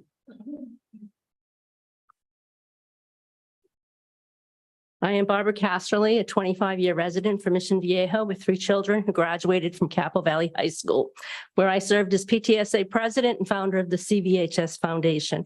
I became re-engaged after reading what I since learned falsely claimed that radical sexual education was occurring in our schools on these campaign flyers. Dr. Brown, we are glad you are here and thank you for your service in these tumultuous days. I heard the word illegals used to describe people stated by the elected trustee from my area at the last meeting as I listened. Note that the term illegal immigrant functions as a racist dog whistle that buoys the idea that America is or should be a white nation. Trustees, please cease the use of inflammatory language and call it out when you hear it from colleagues when uncomfortable. The children are watching. If this is an issue of nativity, Dr. Brown, training from some trustees is in order. The engagement of community members in support of our students Thank you, here Ms. tonight is Our heartwarming. next speaker is Priscilla Huang. Good evening. My name is Priscilla Huang. I live in Aliso Viejo. I have a first grader in the Mandarin immersion program at Bergeson Elementary School. I am absolutely opposed to any sort of parental notification policy. Our schools, at the very basic, need to be safe spaces. That is the fundamental reason why we send our children to school and entrust them with our educators and administrators. They must be a safe place, and they cannot be a safe space if they're going to fear the repercussions of having a teacher out them to their families. 3 years ago, this board was presented with the testimony of over 800 students, parents, teachers, and staff who experienced shared stories of racism in CUSD. This board responded with our cultural proficiency plan. You're hearing testimony today from LGBTQ plus students. What are we going to do to make them safe? The next speaker is Sandra Cup. Sandra, please come forward. Good evening. My name is Sandra Cup. I live in Laguna Niguel. I worked in education for 40 years.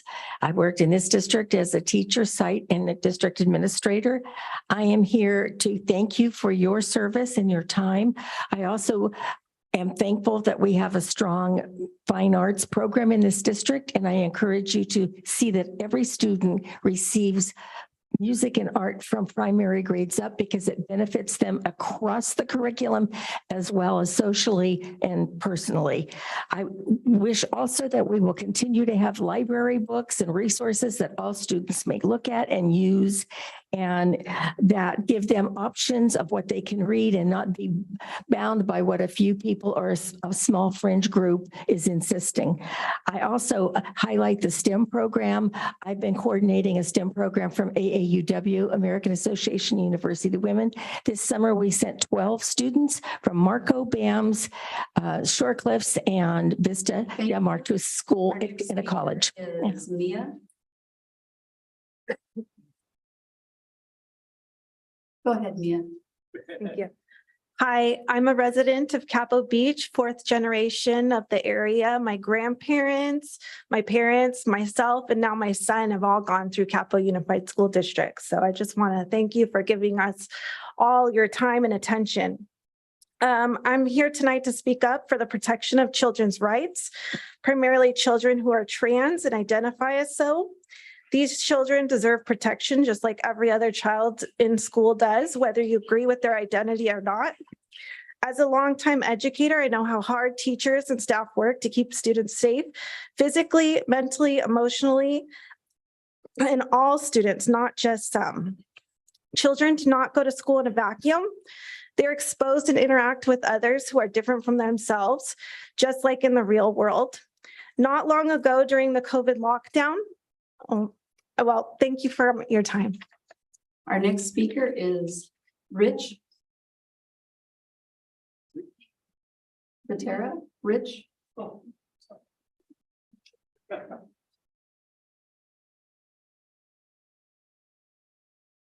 Please go ahead. Rick Butera. I'm a resident of San Clemente, and I spent 38 years working as a high school teacher in this district. In my early years, I was brought to a teacher, parent, student conference by administrators who wanted us to identify strange behaviors by this student. Not knowing better, I and 3 other teachers did just that. A week later, we listened to the recorded sounds of that student being tortured for an hour by his parents. The result was he and his sister went into child services and the parents never saw the kids again. My result was I never trusted completely parents to tell them everything that they might need to know and maybe shouldn't. In terms of relating what is going on, 2 of the people that I was involved with committed suicide. Thank you. Our next speaker is Michelle Brooks. I spoke, thank you. Okay, thank you. It's a duplicate. Andrea Hazard. Hi, I'm Dr. Andrea Hazard. I'm a cognitive psychologist. I have a child in elementary school at Marblehead Elementary in San Clemente, California. Trustee Davis's precinct. I don't feel that my rights right now are in any way being infringed upon. I trust my child's teachers to be mentors and allies in ways that I might not be able to do when they're at school. And I think this is politicizing mandated reporting. Thank you. Our next speaker is Martin Oblea. Martin? I'm Martin Oblea from Mission Viejo. I have two children, one who graduated from Capo Valley, the other one from Aliso Niguel High School. I just want to say I have full confidence in the teachers and administrators in Capo Unified School District, and I don't think that they should be required to report their kids' sexual attitudes or whatever to their parents. If indeed they had confidence in their parents' response, they would have told them themselves. Anyway, thank you. Our next speaker is Nicole Pearson. Nicole Pearson from Newport. Not here. Our next speaker is Jennifer. It's Jennifer Kennedy. Thank you. A good evening, board. My name is Jennifer Kennedy. I'm an attorney from Pasadena, and I've now been attending these board meetings in Chino, Temecula. I was in Kern County the other day. I am from Pasadena. And one thing I'd like to see at these board meetings, I tend to be the only attorney in the audience. And I am wondering, how come there's not another attorney? Okay, excellent. Okay, great. So let me move on. Listen, the reason we're here is because California schools have been lying to parents. The reason we are here is because California schools, excuse me, y'all. Just one second. We're going to continue to be respectful in this room. Otherwise, we will recess and this room will be cleared. Go ahead. Thank you. Thank you. I think this board should be relieved and encouraged by the recent federal court case in San Diego just last week, where a federal judge approved parents' rights and struck down parent secrecy policies that are existing. These parent secrecy policies are not manufactured. They are hidden in the administrative regulations, and schools have been lying to parents, and that's why we're here. We need to stop it. $0. $0. I need you to. Hey, that's enough. On to the next speaker, Sean from San Juan Capistrano. Our next speaker is Sean from San Juan Capistrano. Our next speaker is Sean from San Juan Capistrano. Please come forward or we will move on to the next speaker. Tammy from San Clemente. Shan? I apologize. Sorry, that's why I didn't come up. Please go ahead and state your name and. My name's Shannon. I have a student within the district. Last week, the federal court judge rejected the parent secrecy policy like the one here in Capo. The judge said if a student suffers a life-threatening concussion while playing soccer during a class on physical fitness and the child expresses his feelings that he does not want his parents to find out, would it be lawful for the school to require its instructor to hide that event from parents? Of course not. What if the child at school suffers a sexual assault or expresses suicidal thoughts or expresses aggressive or threatening thoughts or behavior? Would it be acceptable not to inform parents? No. These would be serious medical conditions to which parents have a legal and federal constitutional right to be informed of and to direct decisions on medical treatment. A parent's right to make decisions concerning the care, custody, control, and medical care of their children is one of the oldest of the fundamental liberty interests that Americans enjoy. However, if the student expresses words or actions during class that may be the first visible sign. Thank you. Thank you. Our next speaker is Tammy from San Clemente. Concerning medical standards, the World Professional Association for Transgenders Health Standards of Care, SOC 7 and 8, recognize it is appropriate for parents to decide whether to allow a social transition for their children. Neither SOC 7 or 8 suggests that school personnel should decide whether a minor should socially transition, let alone doing so and hiding this information from parents. Parental involvement is not optional for correct medical diagnosis of gender incongruence. After all, parents are often the only people who have frequently and regularly interacted with a child or adolescent throughout the child's or adolescent's entire life. And therefore, they have a unique view of the child's development over time. Indeed, parents often have more knowledge than even the child or adolescent does of whether their child or adolescent exhibited any signs of gender incongruence. Thank you. Our next speaker is Linda. Linda, please go ahead. I'm a 20-year resident of San Clemente. I have 2 children and 5 grandchildren, 3 of which are in this district. Parents have the authority and are the legal guardians of their children. The parental notification policy is key in bridging the gap between school and the parents so a strong partnership of support can exist. The policy would simply state that parents should be notified if their child has encountered any physical injury, expressed suicidal intent, or is requesting to be identified or treated as a gender that does not align with the sex on the student's birth certificate. This brings parents into the conversation regarding some of the important aspects of the student's life. None of this should be kept from the parents regarding their children.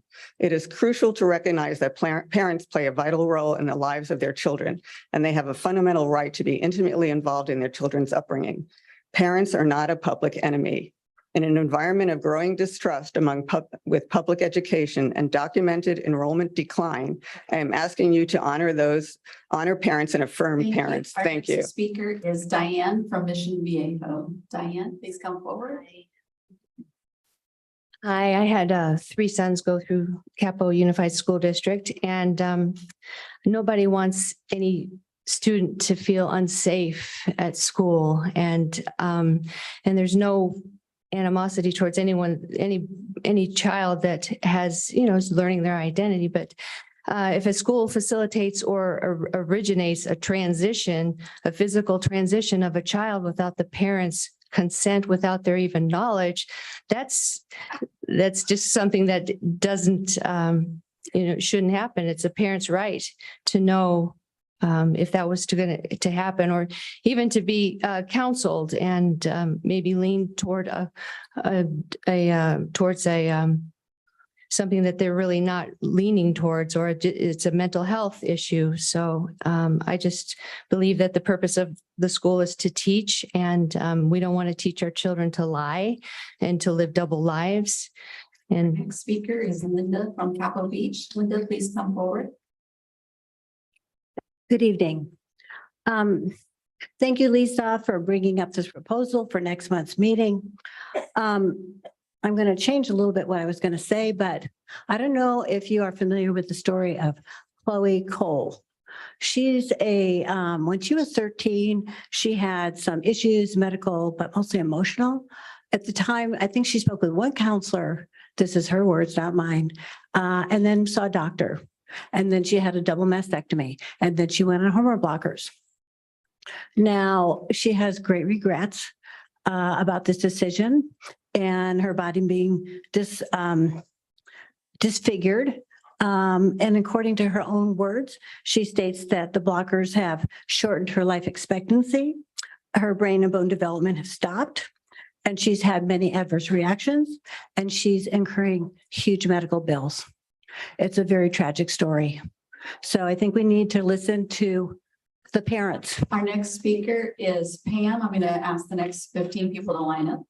Pam from San Clemente, Kira Davis, Florida from Orange, Eva Harrison, Natalie Roberts, Mina Jindy, Kelsey Kopp, Daniel S., Lindsay Butterfield, Amanda Michael, Allison from Rancho RVMs, Suzanne Bortz, Brianna Boyle, and Linda Hackworth. Pam, please go ahead. Hello, my name is Pam, and I'm from San Clemente, and I have a grandchild is at that is at Castile. So I'd like to thank the board for their service. You are appreciated. It takes a lot of effort and time. So thank you very much. My hope is that you'll listen and you will vote for the parental notification policy.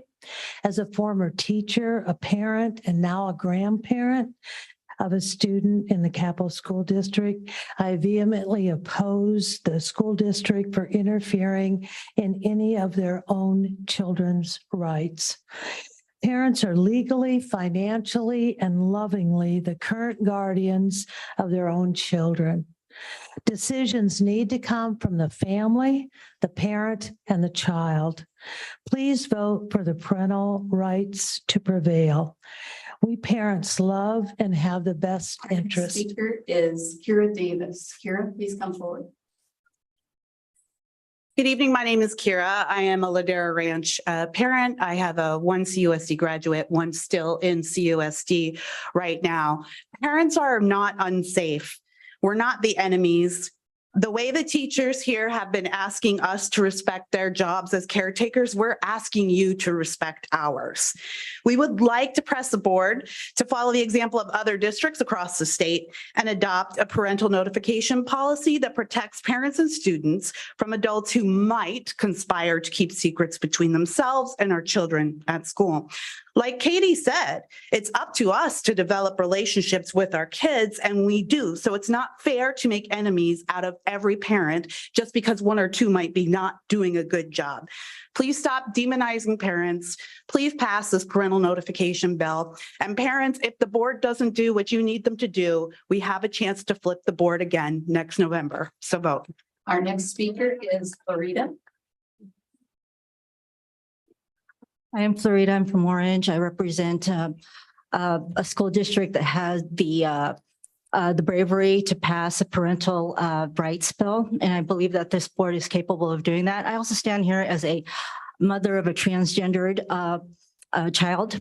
I'm also representative of a parent who was not notified, and I can tell you what and what didn't happen. When I did find out, when my daughter told me finally, what didn't happen is I did not kick her out. I did not hate her.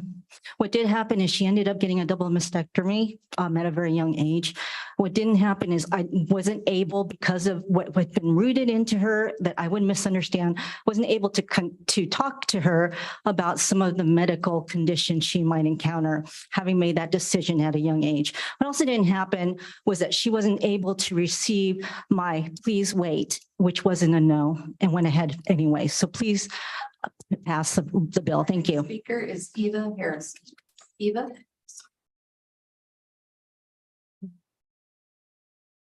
Hi, I have two children in the district and elementary school. As a district board, I'm sure every trustee believes that you are between a rock and a hard place because you think that adopting a parental notification policy will surely lead to the district being sued.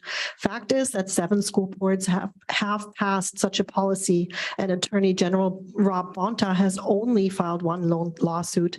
If he truly had grounds for this suit, he would copy and paste to all districts following suit, but he hasn't, because in reality, his true intention is to change the law. Good luck.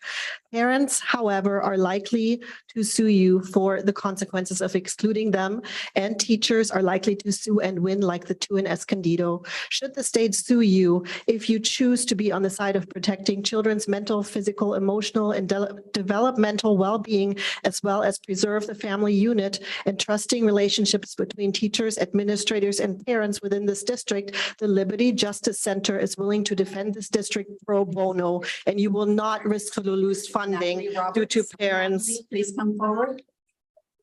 Natalie Roberts, please come forward. I think Natalie left.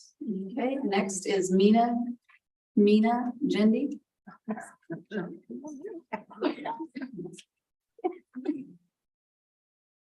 Following Mina, we have Kelsey. Go ahead, Mina. Okay. My name is Mina. I live in Mission Viejo. I have 2 kids in the Viejo Elementary School. I heard many examples that broke my heart of parents hurting and abusing their kids once they found out some news about their sexual orientation. No 2 sane, loving parents would condone any such behavior. There's nothing you or a teacher can tell me that will make me to cause any kind of harm to the humans that I love most in this world, which is my kids. I'm not naive to think that all parents are loving, but I like to think that those parents are few. And that's probably why Trustee Davis mentioned that if there's a risk of abuse, that would be the exception to the rule. I condone that. I hope that goes forward. Thank you. Our next speaker is Kelsey. Kelsey, please come forward. Hi, nice to see you all. Thank you for your time. I have two students at RH Dana Elementary School. A loving and mutual parent relationship must be built on trust. Trust cannot be forced, only earned. Creating a mandate that outs our kids and shares information that they're not ready to share will not produce the mutual and trusting and loving relationship that I think we all really want. We must trust our students, believing that if they feel safe enough to share with us, they will. There's a sign in the back of this room that says right back there, your authentic self is valued, Capo Unified. Authentic selves only thrive in safe spaces. Let's not take that away from our students. Danielle S.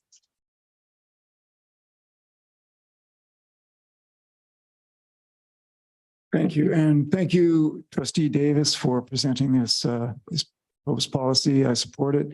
I am not an educator. My background is in logic, and as such, there's some very simple and logical solutions to the vast differences in opinions of parents regarding this policy. For those parents who are so terrified that their children's secrets might be revealed to them, there's a simple solution: provide in this policy a waiver that those parents can sign and have notarized and submitted to this district that would exempt them from being notified of any of their child's secrets. Regarding those students who are so concerned that they might be beaten at home for revealing their gender preferences, there's also a simple solution that was mentioned earlier that was scoffed at: just don't tell the teacher. Our next speaker is Lindsay Butterfield.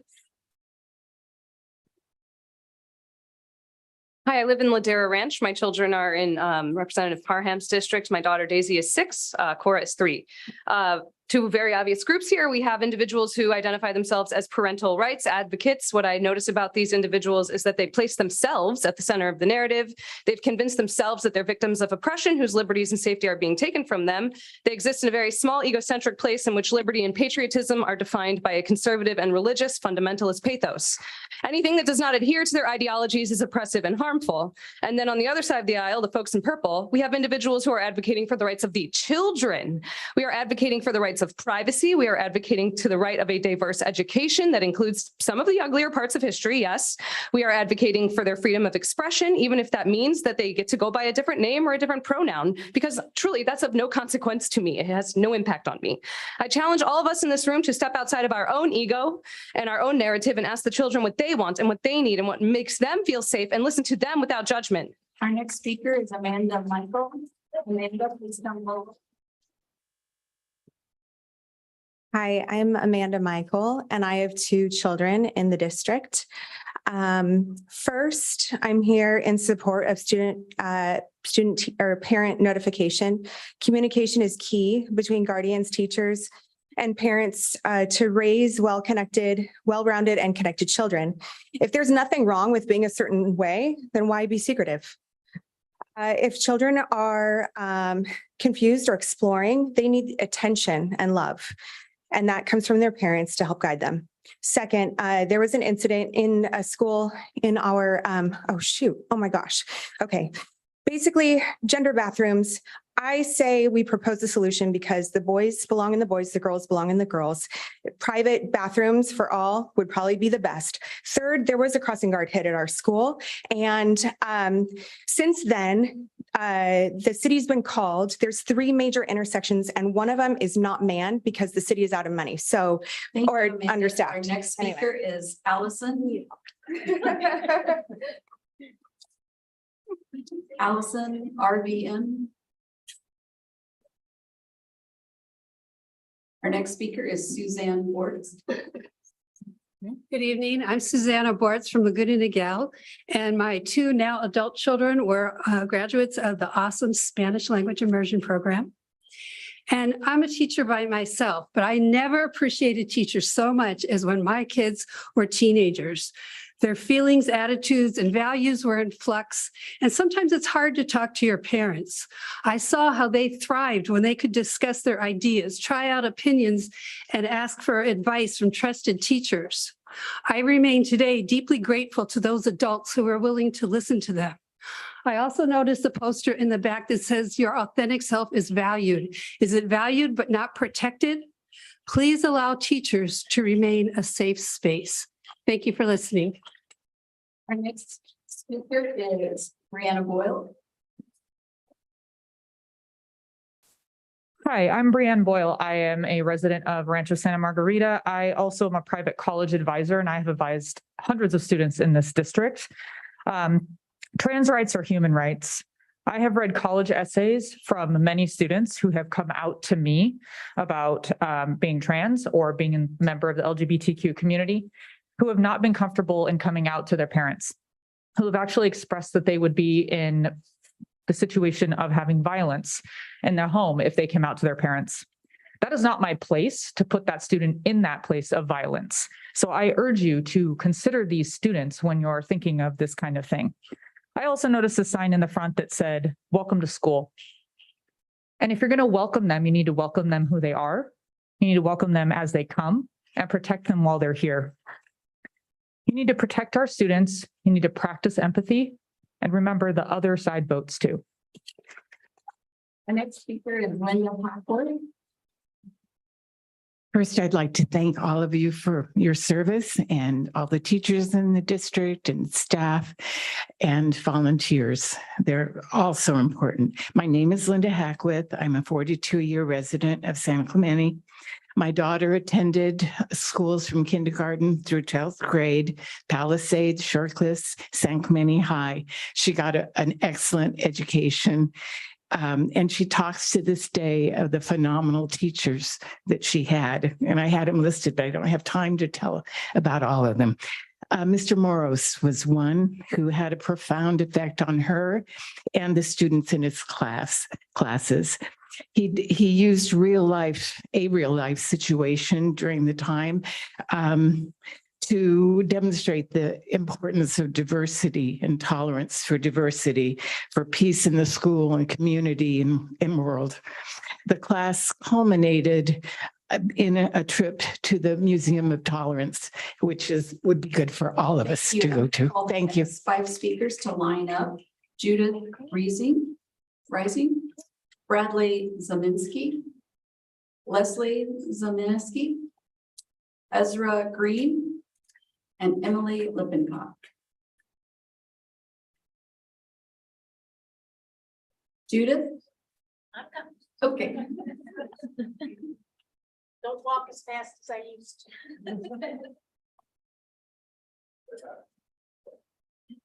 As you all, I'm Judith Rising from Capistrano Beach. I have 2 daughters that graduated from San Clemente High School and went on to Berkeley and UCLA. Thank you so much for the teaching and the education that you provided for my daughters. I am here because I am also a teacher. 53 years in so far.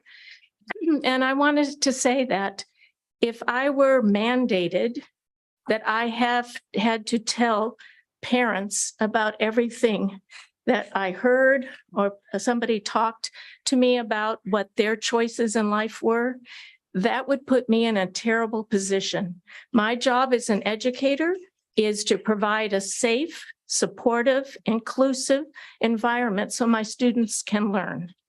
If they don't trust me, they will not learn as much. So please do not pass this parent right. Thank you. Our next speaker is Bradley.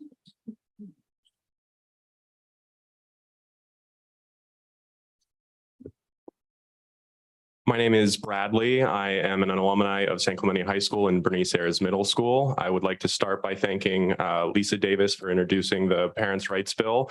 I didn't know that we needed to vote you out beforehand, but I look forward to campaigning against you in the coming election year. And I'm glad to know that you are up for re-election in 2024. I just want to say I also don't have any students in the school district, and I'm not a student myself. So instead, I'm going to advocate for the current students in the district who are looking for a safe place at school and can confide in their teachers, who may be the only resource they have, without fear of being outed to their parents, who may or may not be hostile towards them. And for the parents who are seeking to intrude into their children's lives, I think you should be looking inward as opposed to looking for the schools to do your work. Thank you. Next speaker is Leslie. Leslie Zielinski. Good evening. My name is Leslie. I live in San Clemente. I am a seasoned parent and step-parent, and the family mantra that I have embraced with my children is don't lie, don't die. Everything else is details. Now, if I say you cannot lie, by definition, I have to make it safe for you to tell me the truth. Now, that's me. Not all parents have that bandwidth. This is despicable, that the shame that you are bringing to Capo Unified District. Children need to be respected, and they have to have a safe place. Enough.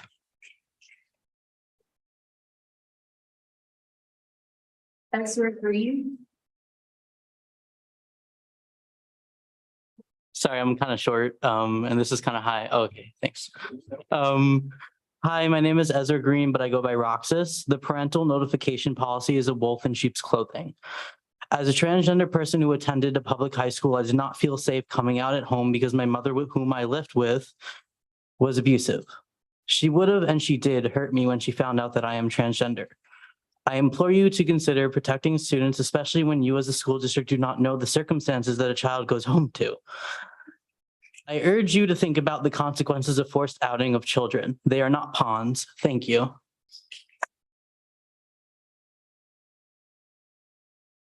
Emily Lippenbach. Emily? That means unless Emily's outside. That concludes our speakers.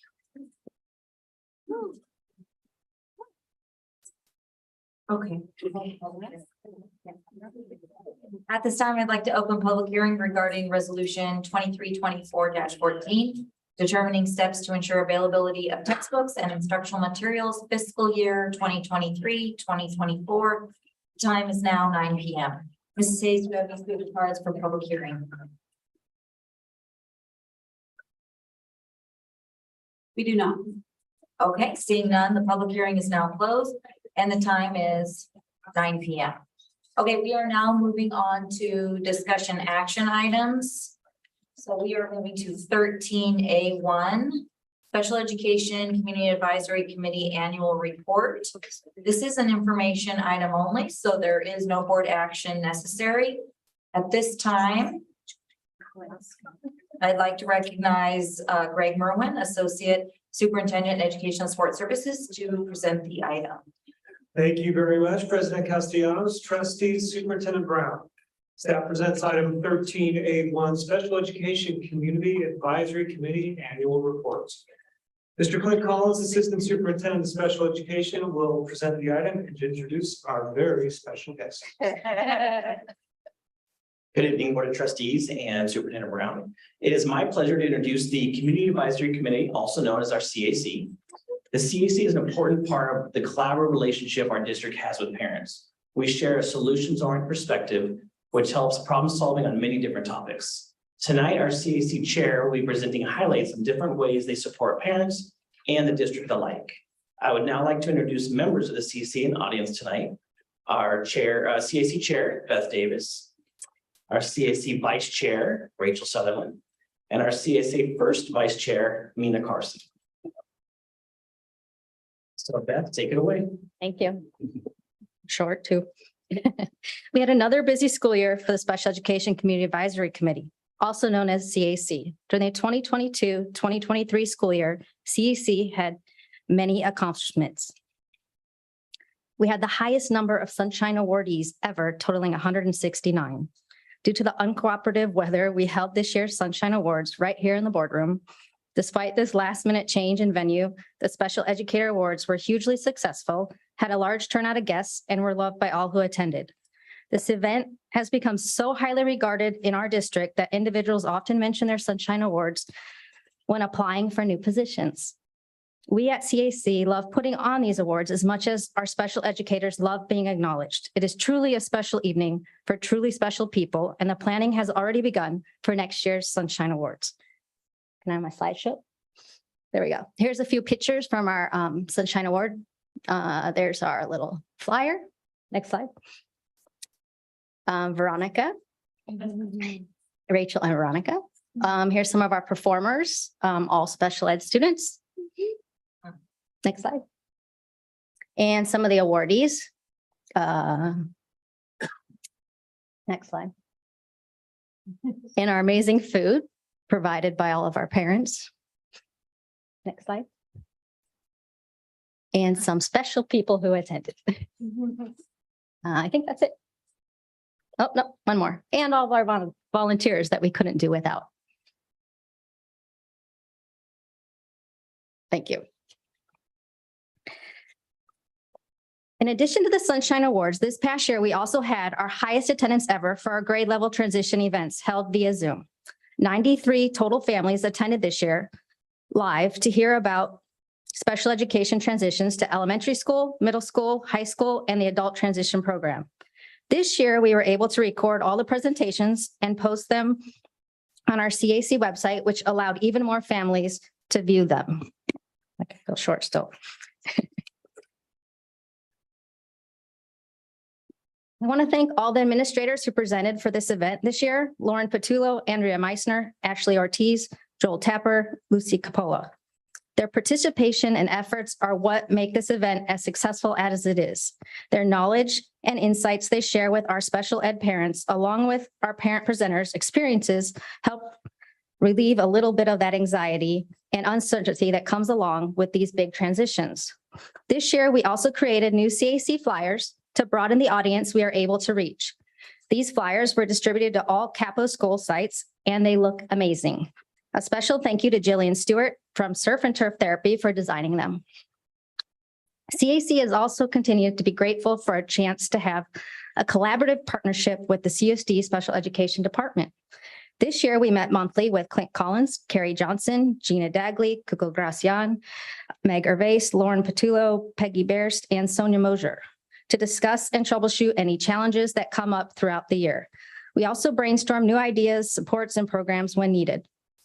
Through these combined efforts, we were able to accomplish the following amazing things. We collaborated with the district to increase paraeducators rates and training opportunities to hopefully retain and help recruit paraeducators for our district. We contributed to our suggestions and concerns as former ENF families to help make the merge between RH Dana Exceptional Needs Facility and RH Dana Elementary as smooth as possible for all students, parents, and staff, while working collaboratively with the district and the principals of both schools. We collaborated with the district on new CSD brochures for all special education programs, which were posted on the CSD websites and on the school site page containing said program. We collaborated with the district on updating the 3-year local plan.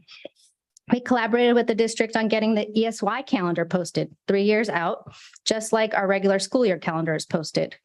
We collaborated with the district on updating IEP protocols to help ensure IEP reports are delivered timely. Parents receive draft goals and assessments in advance for their review, and that completed IEPs are delivered in a timely manner post-IEP.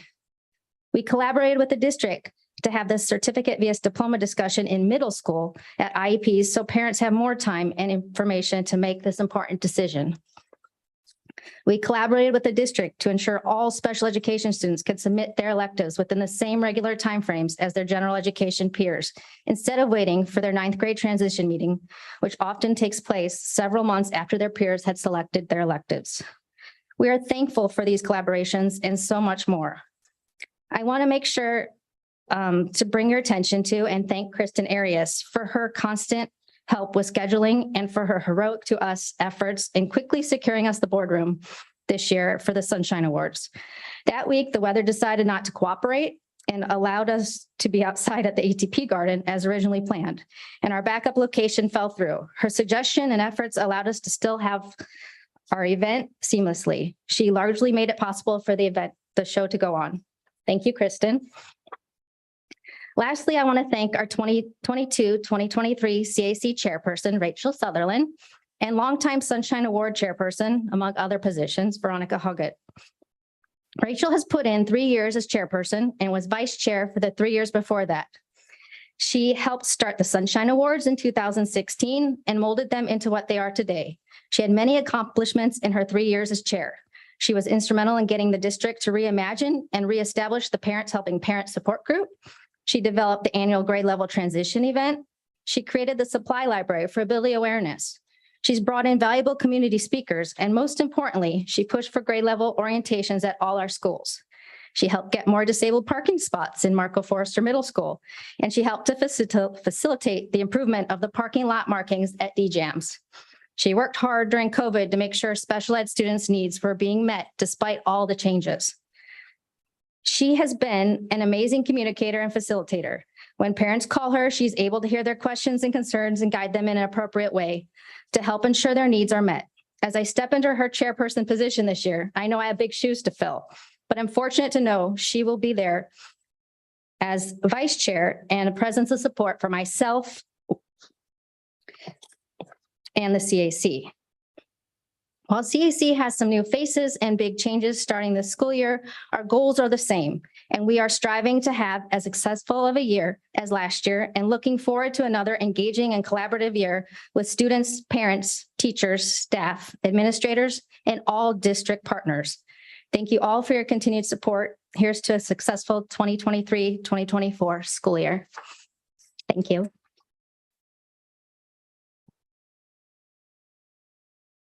Thank you. Okay, Mrs. Hayes, any speaker cards for this item? Yeah. No. Okay. Trustee discussion? No? Okay. We are now moving on to 13A2, business and support services accomplishments. This is information item only again, so no board action is necessary. At this time, I'd like to recognize Clark Hampton, Deputy Superintendent of Business and Support Services, to present the item. Thank you, President Castellanos, trustees. So we have a brief presentation to provide an overview of the accomplishments of the Business and Support Services Department division last year. So next slide. So each department in Business and Support Services is guided by the overarching goals of the district. Next slide. The Business and Support Services division comprises 6 major areas.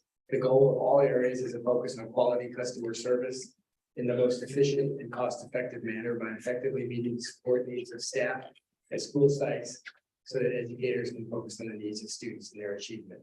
Next slide. The past year, the fiscal services area focused on fine-tuning services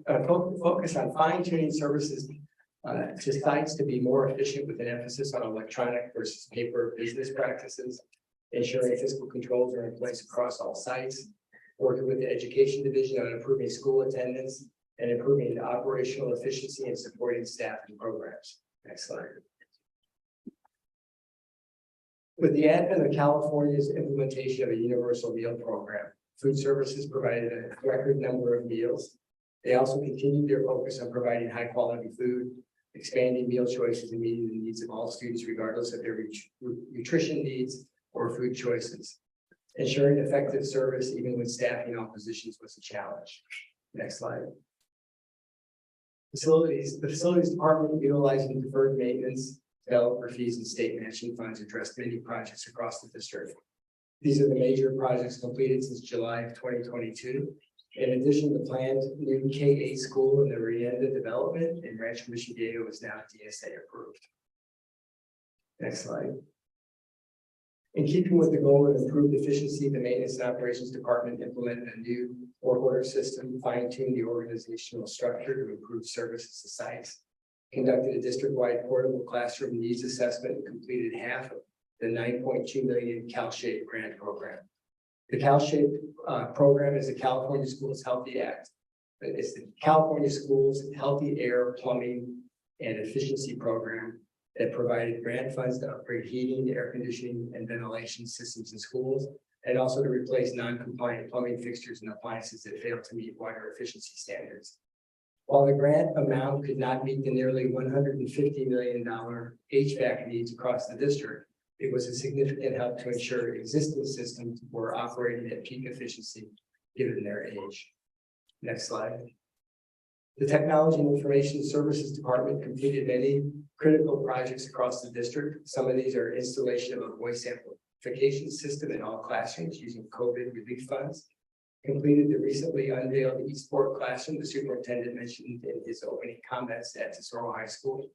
Implemented ICANN labs in all elementary schools.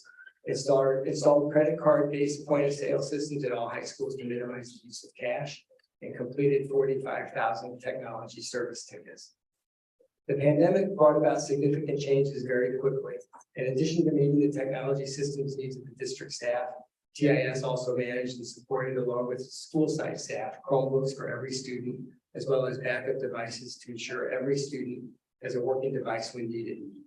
This support included the use of Chromebooks beyond the school day and over the summer, so all students have access to a reliable and internet-connected device.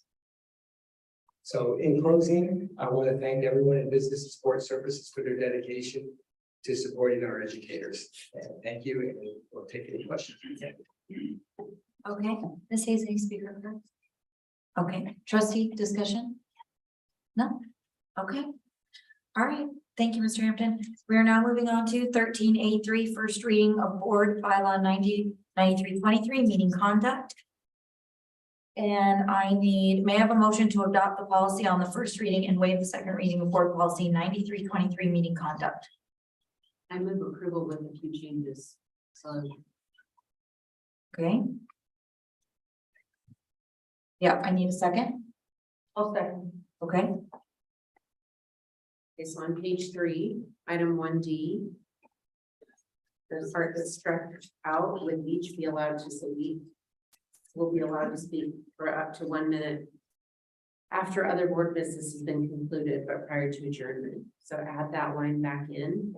And is it possible to bring this up on the screen so we can be looking at it? Sorry. Trustee Davis, can you start over too? Corey, do we get to the agenda item to look at it other than just the you know what I mean? Stephanie's going to help.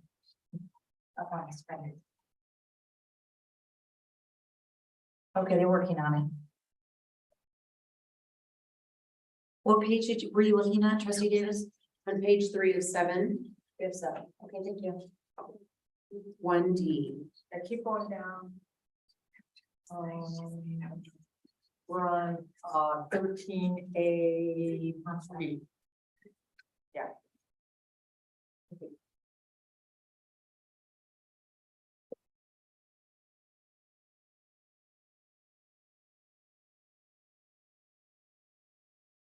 Okay, you're on 1D, correct?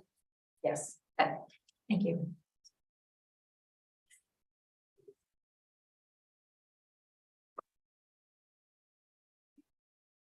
While we're waiting on that, I wonder if the staff could, next time we have something that has a lot of edits, give us also just a totally clean copy to look at. It's really hard to figure out what's what on some of these.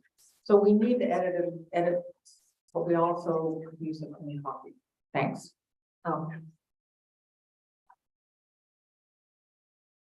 Okay. Yeah, I have. One second. I know, hold on. We're on 1D still. Okay, I think we're going down a little bit, right?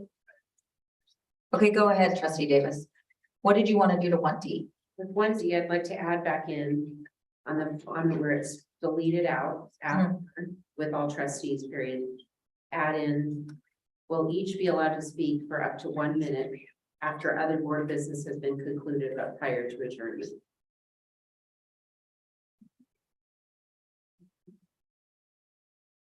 Okay, And on number 6, the last line will be allowed to do so prior to, so the whole, all of 6 says any Capistrano Unified School District student who has submitted a request to address the Board of Trustees, keep it deleted there, will be allowed to do so prior to, rather than non-student members, any other members of the community.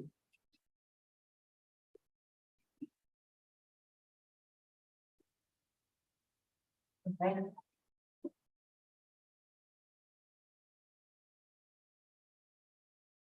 Okay, so we have a motion on the floor with that amendment, correct? And we have a second. Yes. If we're bringing up corrections, can I point out a typo?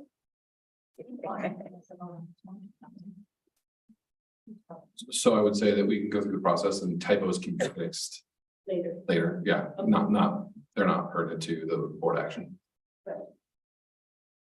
Okay. I think Mike and I are. Okay, trustee Hanchek. Thank you.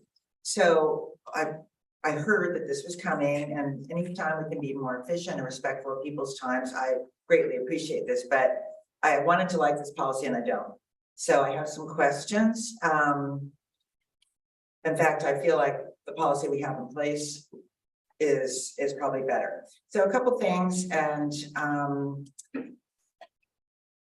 one thing, we removed the whole parliamentary procedure part. And for me, this makes the policy informative. So I think that's important. Check where. Yeah, where is it? Okay, so this is the problem with this, because we're going to start here and edit from here. Somehow I think some board members may have had a pre-copy of this. So I had to go through this in a normal time with other board members.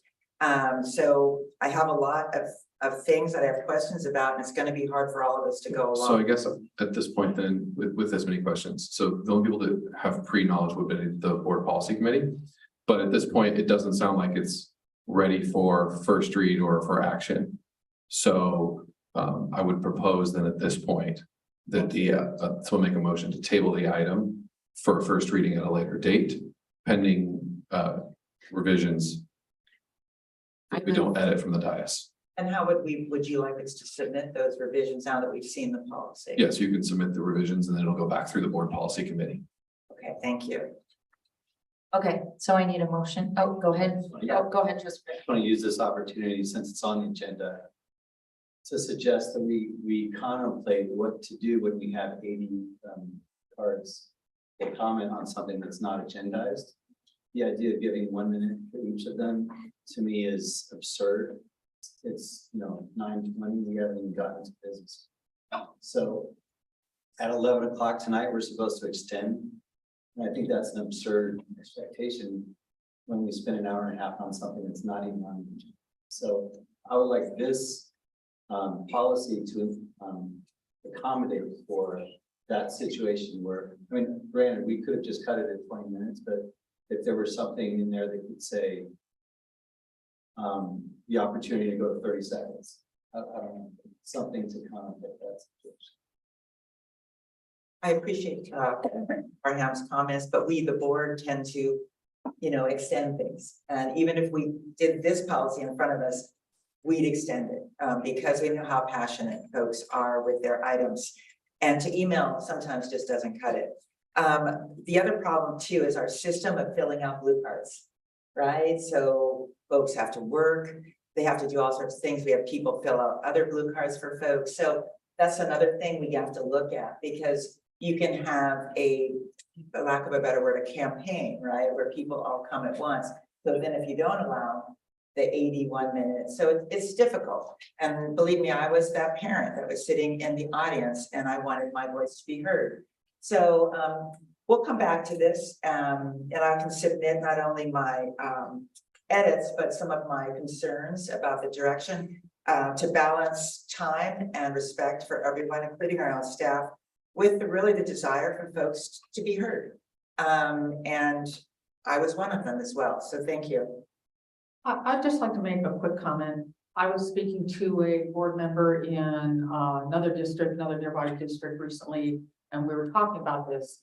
And that person told me that in their district, they put the names into a hat. If there's more than what can be accommodated in some reasonable period of time, they put the names into a hat and draw some number. I don't know exactly how it works. I think there's someone here who might know more about that than I.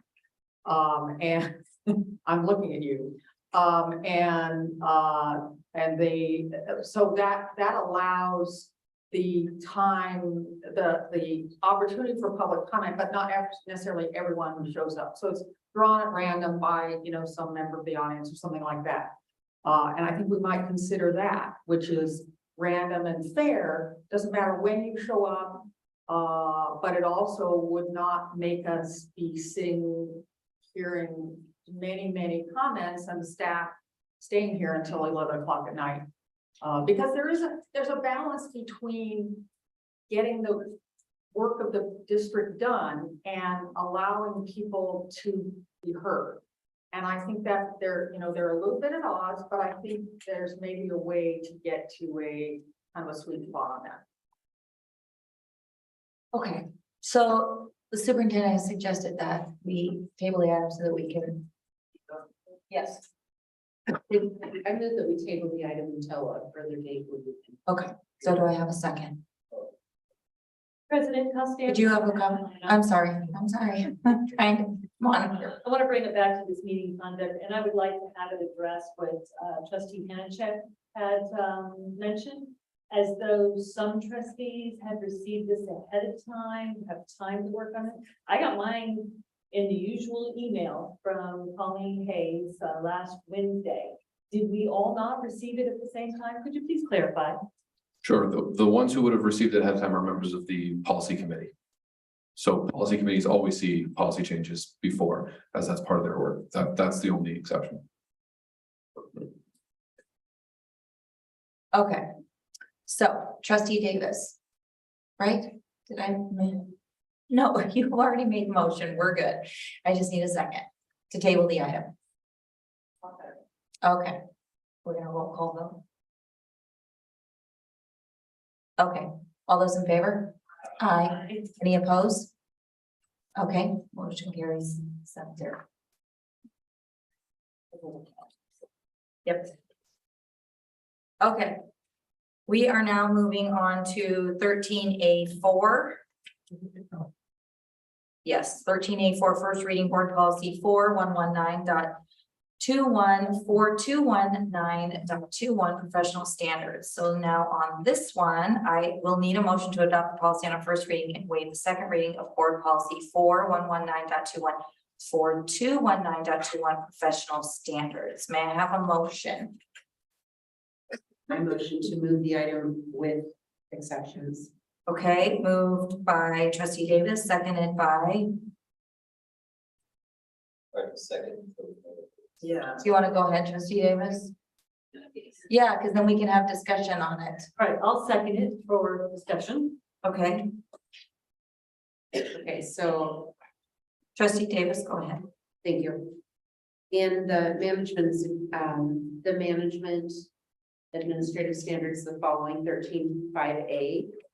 I would like to see about adding 11, 12, 13, 15, and 21 into the policy regarding professional standards for certificated and classified personnel.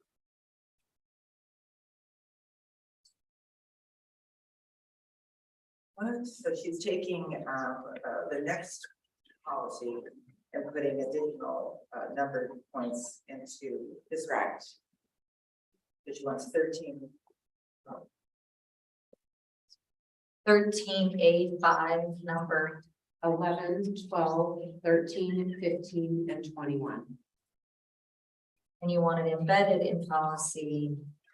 Certificated and classified. Got it.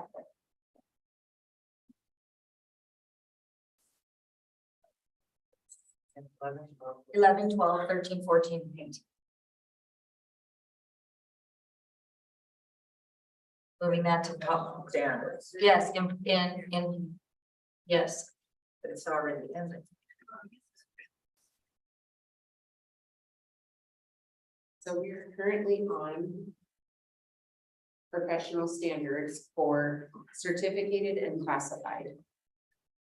I'm suggesting we take professional administrative standards for management from 11, 12, 13, 15, and 21 and embed them into the certificated and classified. I'm happy to read those. Immoral or unprofessional conduct, improper political activity, willful disobedience.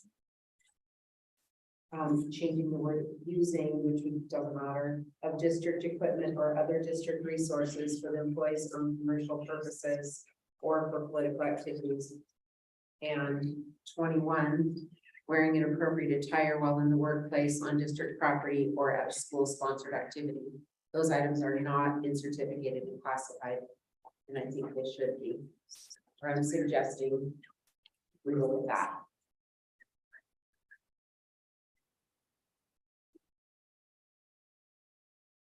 Superintendent Brown, can we, in the case of non-management, dictate inappropriate attire? I believe perhaps we cannot. So the rules are different for non-management versus management. I don't know, Bob, do you want to weigh in on this a little bit?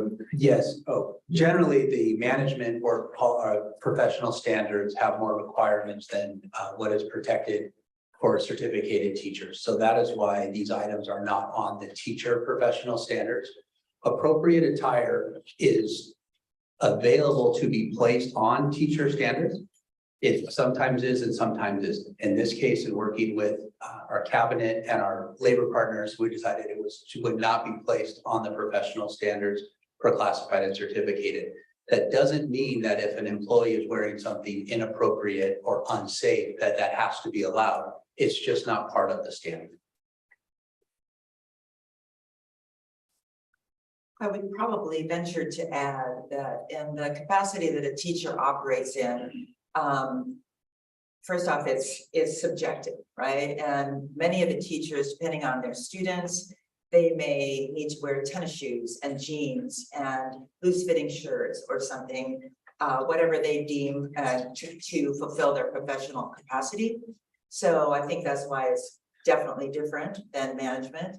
Also, so I obviously wouldn't require that, and I know our teachers dress appropriately for the job that they do. Are there any others that we could not, per Trustee Davis's request, add from management into this one? All of them could be added. None of them are above and beyond what is expected in the workplace. Just when we look at the board policy 4119.21 and 4219.21, what is presented today is commonly taken from CSBA and for the education code that indicates the professional standards for teachers. The ones that are on the management side were either already existing in 4318, that is our current professional standards for managers. We currently do not have a professional standard board policy for classified or certificated employees. So what we didn't want to do was make a blanket classified certificated management least common denominator type board policy. We wanted to make one that we felt was appropriate for classified and certificated staff. And then one that's a little bit more, I don't want to say restrictive, but has a few more lists on what is expected for professional standards for our management group. That's good for me. Okay, so the motion on the floor is, okay, just a second. Trustee Davis made those changes. Are you, after hearing Mr. Presby, are you changing anything or are you sticking with your motion? Absolutely, and and in no way am I saying that teachers do not dress appropriately. That's not my point whatsoever. Okay, so your motion was just 11, 12, 13, 14, and 15 going into the other policy. Is that correct? Okay, trustee Bullock. Could I get clarification on page 2 of professional administrative standards, number 18? The first sentence doesn't make sense to me. Unlawful retaliation against any student, other district office or employee or member of the public who other district office employee, other district office, I don't understand that. Wait, we're on professional standards. There's no 18. Okay. We're on that. We're on 13A4. Second post.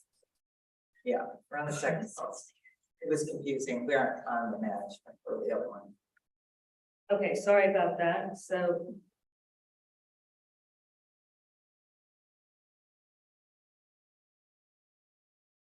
A4.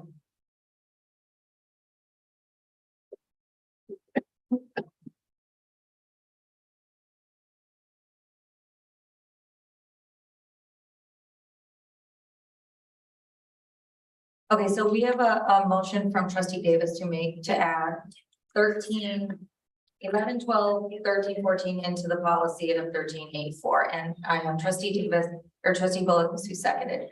So I'm gonna call a vote and then if, oh, okay. Go ahead, trustee Jones. Oh, okay, no. Right. That's what I'm trying to get to. Okay. Yeah, can I ask my? Yes, go ahead. Yes, go ahead. Are you okay? Yes, go ahead. Okay. So as the policy stands, I respect the time put into it and the relationships and the discussions that you've had. So I am satisfied with this policy, but I do really think that under inappropriate conduct, number 5, what we need to do is a couple things. One of them is possessing or viewing child pornography or other imagery portraying children in sexualized manner at any time is against the law. So we should probably just put a penal code next to that, right? That is, you just don't do that, and that's not done. But what we do need to do is possessing or viewing any pornography. And especially our current climate, the word pornography is used very loosely. We need to really, maybe it's a little bit here in the AR. We need to define, because for some folks, water for elephant is pornographic. Harvey Milk is pornographic. And the list goes on and on. So we really need in our current climate to understand before we set someone up for failure or some other situation. So maybe, again, I don't know how these work, but you write them, maybe that would be in the AR, or you could put it right here in number 5. So those are my questions and suggestions to make this a little clearer and be appropriately useful for both staff and administrators. So 2 comments.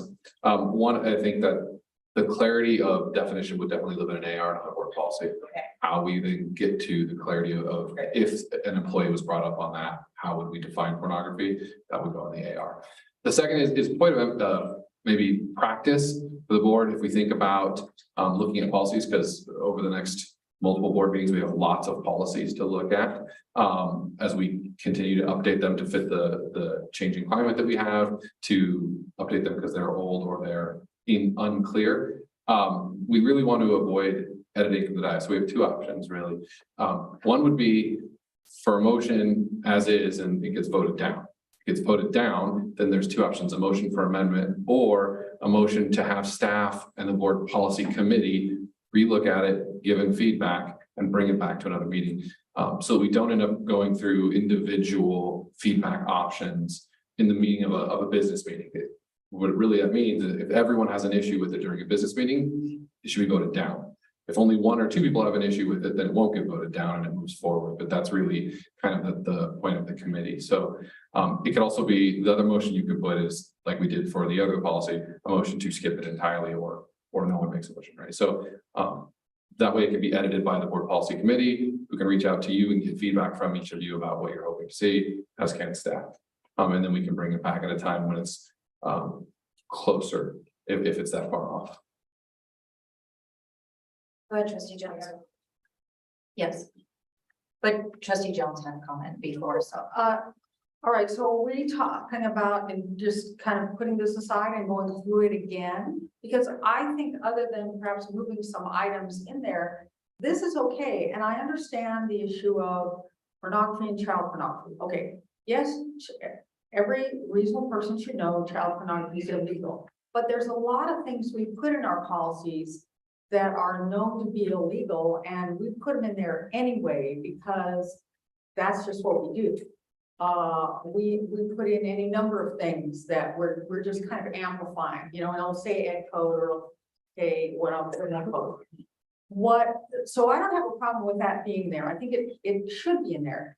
The issue of pornography, yes, what is pornography? However, if you're looking at something that is questionable when you are on your work site, you shouldn't be doing that. That's really the issue. You can go home and you can look at stuff that you ought to be looking at work. But when you're in the workplace, most of our employees are around, potentially around students, and they shouldn't be looking at anything that could possibly be interpreted as pornography. And I think that that's reasonable enough, that this is like a warning. We're not gonna like, oh, you saw a picture of someone, you know, with a low-cut dress on and we're gonna fire you. What we're saying is, think about this.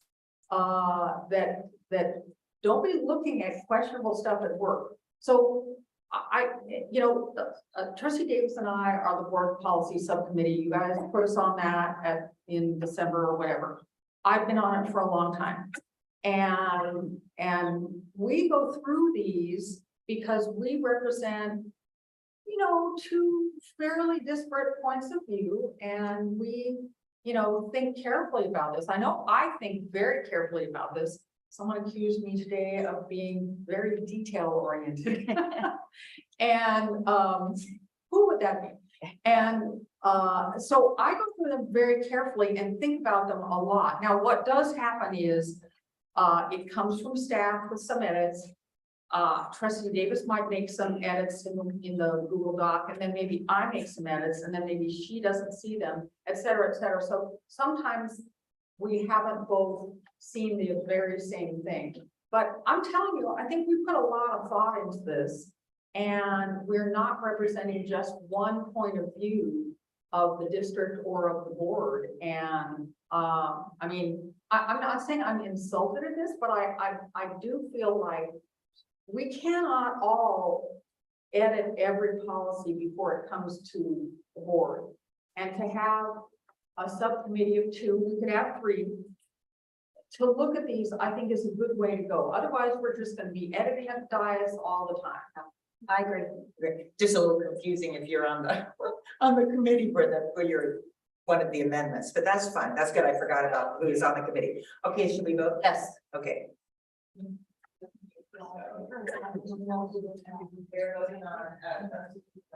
Yes, okay, so on this item, we are following, Trustee Davis had made a motion and she is moving 11. Immoral or unprofessional conduct. Improper political activity. Willful disobedience. Misuse of district property, sorry. Use of district equipment or other district resources for the employee's own commercial purposes or for political activities. Those items are going into policy that we're looking at right now. Board policy 4119.21, which is professional standards for certificated and classified personnel only. Everybody understand the motion? You don't. There are items being pulled up Okay. from the administrative professional standards, the next policy you'll be considering. Yes. They're being pulled from this one and pulled from that one and added, well, not pulled. They're being duplicated across and added to the certificate and classified is the motion on the. You need more time, Trustee Bullockis? Judd?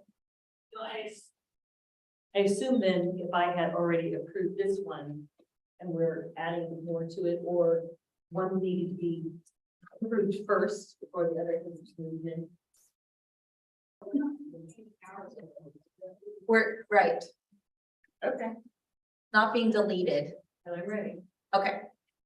All those in favor, say aye. Aye. Any opposed? Okay. Okay. 5-2. On consent. On consent. I do think it'll be helpful if we can get an edited and a clean copy in each agenda. It's confusing. I mean, when there's a couple of things change, it's no big deal, but when we make massive changes. Yeah. We'll see both versions. Okay. All right, we are now moving on to policy 13A5, first reading. 4319.21 professional, this is administrative standards. Okay. Okay. So 11, 12, 13, 14, 15 are staying. They haven't been removed. They're still here. That was the policy that we were looking at to move these. So now we're Here. here, 5. Yes, A5. I will make a motion so we can discuss it. Okay, seconded by, I need a second. Okay, seconded by trustee Parham. Okay. I would like to recognize Bob Presby for this item too. Thank you, President Castellanos, trustee Superintendent Brown. Staff presents proposed revisions to board policy 4318, professional administrative standards. These revisions will renumber the policy to 4319.21 to be aligned with the district's other policy and professional standards. These revisions are aligned with the California Education Code and also require administrative employees to report any misconduct. Staff recommends approval. Okay, any speaker items? No, okay. All right, now trustee discussion. One question. Okay, go ahead, trustee Hanachek. Dr. Presby. So everything, all under the procedures, that's all been read out, and is that gonna go in the AR now? Is that why it's been all taken out? No, it's been revised. So All of that is just gone. You aren't using that for how they're supposed to do any of this, the procedure part, it's all gone. right, so correct. Oh, no, I apologize. I'm confusing It's this. all red line. Yes, the ones that do go into the procedures are part of the AR Okay. for So it's just taking it from 319. here to the, okay, that's Correct. Thank you. Okay, any other questions? Trustee Bolkus. Back to number 18 on page 2. That first line, unlawful retaliation against any student, comma, other district office or employee or member of the public who, it goes on. Right. So the phrasing other district office, what is that employees in the district office? Correct. This is an example of what trustee Jones had talked about when multiple people are editing. It should have been caught before we brought it. It should read unlawful retaliation against any student, other employee or member of the public who in good fit then repeats on. So it shouldn't say district office employee or distinguished. It's any employee. I just wanted it cleaned up. Thank you. Okay. Any other trustee discussion? All right. So we are good to vote on this one. All those in favor say aye. Aye. Any opposed? Okay. Carrie 7-0. Okay, we're now moving on to 13A6. This is board policy 4119.24, 4219.24, and 4319.24, maintaining appropriate adult student interactions. So I need a motion to adopt the policy on the first reading and waive the second reading of board policy 4119.24 and 4219.24 or 319.24, maintaining appropriate adult student interactions, and delete board policy 4010, employee student non-fraternization. Okay, so I need a motion on that. Trustee Bolkus. Motion to move. Okay, a second. Trustee Parham. Okay, I would like to recognize Bob Presby again to present the item. Thank you, President Castellanos, trustees, and Superintendent Brown. Staff presents proposed revisions to board policy 410, employee student non-fraternization. These changes include renumbering the policy to 4119.24, 4219.24, and 4319.24, and renaming the policy to maintaining appropriate adult student interactions. These revisions expand the policy to include all interactions between adults and students, and further define inappropriate adult-student interactions. This work has also been completed with input from both our employee organizations. I'd also like to congratulate and recognize that the CUSD was one of the original districts that added a fraternization policy. It's just time to have that updated to reflect all adult-student interactions. Staff recommends approval. Okay, thank you. Any speaker cards? We have one speaker, Jessica Okay. Guyer. Okay. I'll be brief too. I know it's getting late. Good evening, Superintendent Brown, Board of Trustees, Student Advisor. The new board policy maintaining appropriate and adult student interactions leaves me scratching my head a little bit just by the way things are worded. In reaching out to some folks, I know that this is a CSBA recommended policy change from 2019, and many of our surrounding districts have used this as a model policy. Our wording's a little different, but the one thing that I'd like to see is coaches and walk-on coaches added to the preamble, which might be clarified, maybe they're considered independent contractors, as they tend to have contact with our students via text and social media due to changing practice times or locations. And they also promote game days and college recruitment for students. And the social aspect following of this policy, I know that my children who are now a senior and junior year, they follow their 5th and 7th grade teachers still to this day. They particularly loved seeing their teachers. They saw them getting engaged, adopting puppies, getting married, being pregnant, life things, and their experiences. And this policy will kind of end all of that. So, and then some of the verbiage about not disclosing one's personal or private matters to students makes me pause. Are we asking our teachers to be robots? Are we not trusting that our educators, administrators, personnel can't share that maybe they had a father that has passed away and they're sad today? I hope not, but the policy is fairly vague. And as we all know, education is a human business.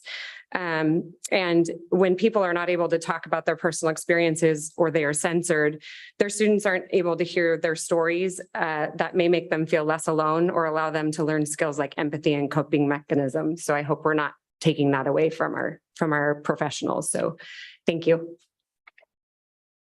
Okay, thank you, Jessica. All right, Trustee Brown. A question that she just raised, this may apply to coaches and walk-on coaches, even if they're contractors, independent contractors, right? Well, all of our walk-on coaches are our employees. So of our certificated staff, they're in the 100 series, the 419. And then our classified walk-on coaches would follow under the 4219. And then when we're talking about independent contractors, we have the contract with independent contractors that would address many of these issues, but they are not our employees. But all of our coaches, our walk-on coaches, would fit under this category. And it would also apply that they would need parental authorization, even if the student is 18. Yes, this applies to all of our students while they're students, and in some cases addresses former students when we talk about preventing anything that could be construed as grooming. Yeah, thank you. Dr. Presby, I have a question for you. So you clarified independent contractors. So volunteers is here, and this has been causing a lot of confusion. They're not employees. And I don't, and when I take the word volunteer and put it in all these 1 through 13s, it breaks down for me. And so what, they're not paid, they follow Megan's laws. I mean, we have all of for their fingerprint printed. Why is volunteers here? Why is volunteers here? Independent contractors and volunteers to maintain the highest professional ethical standards in their interactions with students, both within and outside. This is the first paragraph. Mm-hmm. Well, he has volunteers. Yeah, the board expects all adults with whom students may interact at school or in school-related activities. Do you see it, Trustee Jones? It's in the first paragraph. Well, it It's the second sentence. It's in volunteers. Yes. Right. So I'm asking why volunteers are included in this contract. I feel we were just discussing that it's all district employees and our district students. Right, but in this case, we do want to highlight that we do expect our volunteers to also maintain appropriate adult-student interactions. We are also revising our volunteer board policies. They're found in the 1000 series because we are looking at our volunteers who work with a teacher directly, who provide chaperone services, and then those that work as athletic coaches. We want to be very clear in that board policy how they're to act as well. And that board policy would reference maintaining appropriate adult-student interactions. Okay, it's just people got nervous and scared, right? Because these are very prescriptive, you know, all of a sudden they operate differently with social media and things like that. So I have a couple other questions. Can I just go through them with you? Okay, so number one, initiating inappropriate physical contact. So basically, if you wanted to hug someone or something, you should ask permission. Yes, we recommend that staff members don't touch students. Or redirect them. Or initiate any type of physical contact. Okay, and that would be probably for everybody, well, like you said, any adult on campus dealing with children. Number three, I'm confused. It says visiting a student's home alone. Does that mean the teacher can't visit it alone or the student can't be alone? It refers to our employee is going to visit a home. They should not go as an individual. They should be accompanied with another staff member to visit a student's home. Okay, so that's good to clarify because daily, I mean, very frequently, our teachers help out as tutors. As when a child is sick, they will drop things off. The parents are there. So, and maybe in the AR, you can explain that. I don't know how a teacher could double up with a friend. I know if there's a well visit that the principal or teacher takes the SRO. But this was kind of, I've just known so many incidences where the compassion of the teacher is reaching out to the child. They've either been sick or had trauma or something's happened. And the teacher, of course, the parents are there. So I was just kind of like, I just can't imagine I'd have to take, Mike with me every time I wanted to go do my diligence and my outreach. And and teachers get invited. We're always saying build community. This is a tough one. I'm gonna echo our speaker. I understand why you need it, and I'm sure people are looking for this as a tool, but when you read it at a certain way, it's very difficult. So I'm just going to keep going just a little bit. Yes. Going through that, is that now she says volunteers, that also includes boards of trustees, right?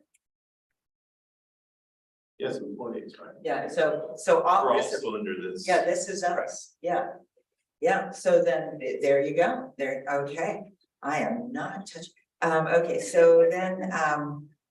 Again, the social networking sites, it's a little confusing, I have to admit, most of our, especially our student athletes and our performers create social media sites where they're independent almost, they're to kind of showcase their things. I oftentimes like them, it's tough, right? So we're supposed to, it's very tough. So that's just kind of a gray area for me. And then the inviting or accepting requests from students, I get LinkedIn requests. I get all sorts of requests from students if they're going for a job outside of school. They will contact me for letters of recommendation. I probably just need, maybe that could be clarified in an AR, what that actually means. Addressing a particular student in over familiar manner. I know you're thinking in terms of probably grooming. All the time kids get nicknames, especially in the worlds of sports, so all of a sudden if I mess up and say, something. I can't speak to that one, that in the CSBA recommendation, it is one that says adults should not give or use nicknames with students. Okay. We struck that really for the sports reason, is some students only go by a nickname. It's more of overly familiar terms of endearment. That is what would be inappropriate for a staff member. Oh, okay. So we struck just for that very purpose. A nickname used in a very social and public way would not be a concern. It would be an over familiar terms of endearment type of word. Like that would not be darling or something. Okay, so then that could probably be clarified because I immediately thought nickname. And then the last one, number 13, it is challenging. Research shows that children develop empathy, compassion, and understandings when they are with trusted adults that they kind of outside of their family. And so disclosing one's personal and private matters to students, I can come up, a teacher might say today, kids, I'm sad. It's not your fault. My husband's going through some cancer treatments. Well, a child will rise to the occasion. And so that's just really kind of challenging. Like, how would you, I know our teachers don't have the luxury of time to hang out and have all this kumbaya or talk, but at the same token, sometimes there's the sharing of information. Of course, if we had better hiring where we have diversity in our hiring, what an opportunity if you have someone that looks totally different than you might share something personal about how they were raised or their family. So these are that human, we're in the human business, and teachers I know show good faith, and they have decorum and professional standards. That one is just like, how would you even do? I can speak to that and we can rework it because that's not the intent. The intent of 13 is for adults to not put their problems and personal issues on their students. Okay. So the way, and we can rework it so it's not to say, don't, be a robot and don't share what's going on. But the idea is as an adult with students in your classroom, don't put your burdens on third graders. Okay. So you feel better. Okay. All right. Well, those were my endless questions. So thank you. I feel like you understood what I was saying and you would either rectify it here or in an AR.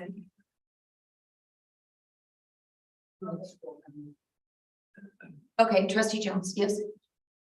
So a couple of these I want to discuss. There's the issue of following, and Dyer brought this up.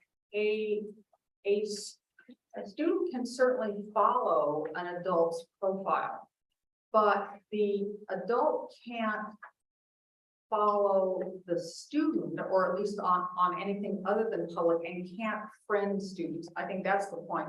I think, and I don't really know a lot about social media other than Facebook, but if you allow people to follow, anybody can follow you. And a student can let anybody follow them. And I think that's probably similar on other platforms. I don't know. So it's not as though the following is not allowed. It's that you don't friend students, you don't invite them to follow you, you don't do all that kind of stuff. I also want to talk a little bit about volunteers. If you tell a 35-year-old you're not allowed to talk, when you've got a 35-year-old volunteer, you say you're not allowed to touch students, they're going to say, well, duh. You tell a 55-year-old that, and they're like, what do you mean? It's a difference in ages because, and believe me, I've dealt with not so much the 50-year-olds, but the 65 and the 75-year-olds. It is totally foreign to that age group that you don't just go and touch any young person that you feel like touching. And I mean, I had this conversation many times, so I think it is important to state that because the generations don't always know that we no longer do that. Just like generations don't know that you don't send peanuts to school. And it's just not part of that, that thing. And then the overly familiar, it's not that, if everybody calls this kid Butch or Sandy or whatever, everybody can call them Butch or Sandy. What you can't do is call like some students Babe or Honey. I mean, if you're calling everybody on the team Honey, that's one thing. But if you are singling out, and Bob and Dr. Brennan and I talked about this, if you're singling out a student and calling this one Honey, but not the others, that's a grooming thing. On the other hand, if everybody on the team calls this one kid Sweet Cheeks, and you're calling them Sweet Cheeks, that's a problem. So I think this is actual. Yeah. Okay. All right. Okay. All right. Sorry, it's getting late. It's okay. I'm getting a little, I'm sorry, that was trustee Marion, not me. I did not. Oriented. Oh, you're right. Okay, trustee Bolgus. Did you change your mind? I just know, I saw your light on. Ditto to speaker Jessica Dyer and to trustee Hanachek on number 13. I can name my kids' favorite teachers, and it was they had that relationship, quirky, funny stories they told and stuff. So yeah, that you can kind of rework that. That's really what we're talking about. And now the student advisor has. Okay, student advisor, please. Yeah, I just have a question about, it says, adults shall not intrude on a student's physical, educational, or emotional boundaries. What is, when you say intrude, can you define intrude? So intrude would be to, I think, ask probing questions when the student clearly does not want to participate in that conversation. So this isn't about a dialogue between a student and an adult. It's the intrusion part. And usually this is asking about their personal life, asking about their dating life. Those are things that teachers should not intrude on or really have any type of conversation with. What about over social media? Because I know, so like a lot of people talk over social media with students. So if a student were to post something about their dog dying, if a teacher were to like that post or comment on that post, is that intruding? So the teacher is following a student on social media? Well, a student might have a public Instagram account. So the challenging part, challenging part is people have private Instagram accounts and public Instagram accounts. So if it's a public Instagram, like I have a public Instagram account, if a teacher were to comment on my post, would that be breaking, like, would that be? I wouldn't see that as breaking an intrusion because it's on a public site. It wouldn't really be intruding because the person who made the post is putting it out there. It does cross a gray area though of adult student communication, even through a social media platform. I think the key is unwanted intrusion. Okay.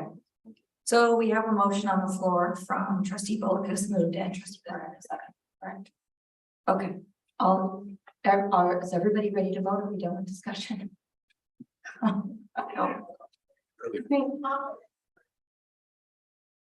Okay, all those in favor? Aye. Any opposed? Okay. Okay. For asking us to approve something when it's gonna go back to Dr. Presby to read it. It'll be back on consent for second reading. Right. This will come back for second reading soon. Okay, can I change my vote to aye? Thank you, I just wanted. 7-0. Okay, we're now moving on to 13A7, first reading board policy 4305, teaching assistant principals. I need a motion to adopt policy on the first reading and waive the second reading of board policy 4305, teaching assistant principals. I would move adoption on first reading. Okay, trustee Hanachek, a second. Okay. Seconded by trustee Parham. Okay, I'd like to recognize Bob Presby to present the item.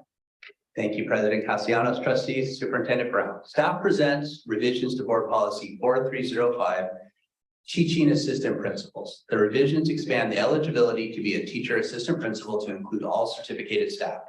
Staff has also discovered an error in the exhibit and the phrase "as a classroom teacher" in the third sentence of the document should be struck. The trustees have provided a copy of this correction, and there are copies on the back table. Staff recommends approval.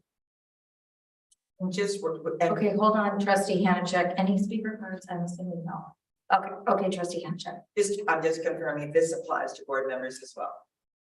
We're mandated reporters, correct? That's the next one. Oh, the next one. Oh, sorry, I flipped ahead, sorry. Okay, I'm good. Okay, any other discussion on this one? Okay, all those in favor say aye. Aye. Any opposed?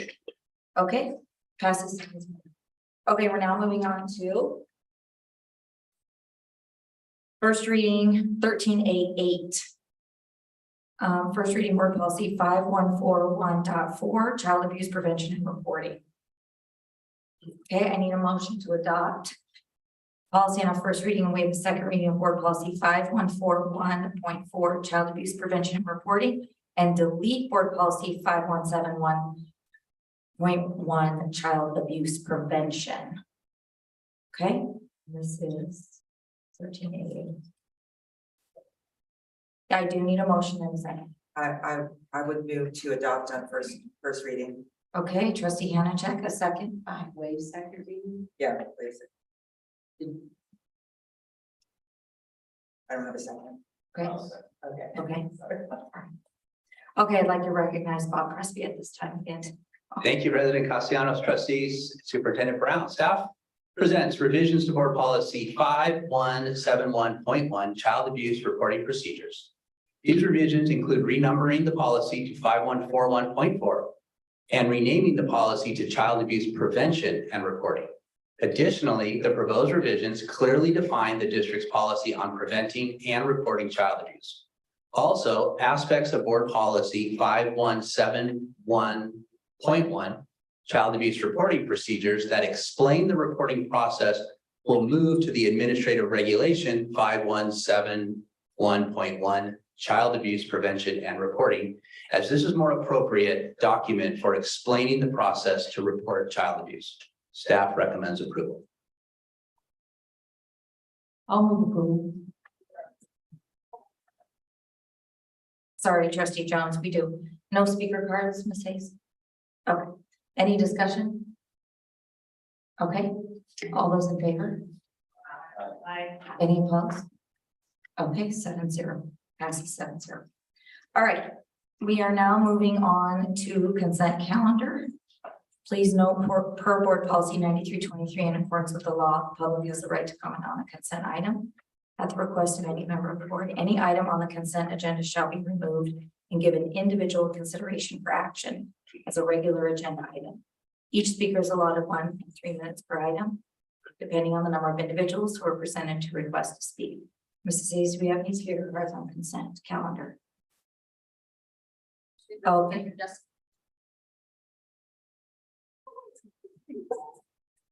Huh? That's why the lead. Is it okay for me to speak on her behalf? I guess it's up to the board. Is there trustee Davis? Well, this time, Yeah, you're waiting. yes. Just the consensus of the board. Is everybody okay? Is everybody okay with it? I'm happy to do that. I can go either way. Your name and go. Sure. Good evening, Superintendent Brown, President Castellanos, Board of Trustees, and Student Advisor Pierce. My name is Samantha Tarr. I'm the proud PTA president of Wood Canyon Elementary in Aliso Viejo. I'm an even prouder mom to twin girls, Kylene and Eleanor, who are in the 2nd grade there. I'll be giving Michelle Plessel-Campbell's PTA plug for the evening. In the past month, PTAs and PTSAs in our district have donated $31,380.67 to cover the cost of Meet the Master programs, purchasing of Friday folders, school safety training, field trips, and transportation, and even the cost of a paraeducator's salary. As always, our PTAs and PTSAs are proud to partner with our district to help our students thrive and succeed with these donations, but our organization's main function is not fundraising and donating. Our main function, and has been since 1897, is to positively impact the lives of all children through advocacy. We have not recently become political. We have always been political by supporting legislation and policies that support the well-being of all students. It is so very important to remember that we endeavor to do what's best for kids in all circumstances. Particularly in our district, we have to advocate for more funding every year because we are one of the lowest funded districts in the state. But we are nonpartisan, non-secure, non-commercial. We support policies, not people. And we base our decisions on legislation and policy with the authority given to us by a majority of the membership. And through our units and council PTA, we help promote parental involvement at all our school sites through volunteering your time, attending a PTA meeting or meeting hosted by your principal or admin, and getting to know your child's teacher.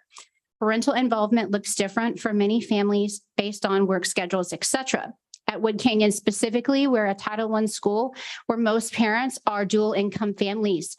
So one of the ways that we encourage our parents to participate in families overall is to remind them that there is something for everyone.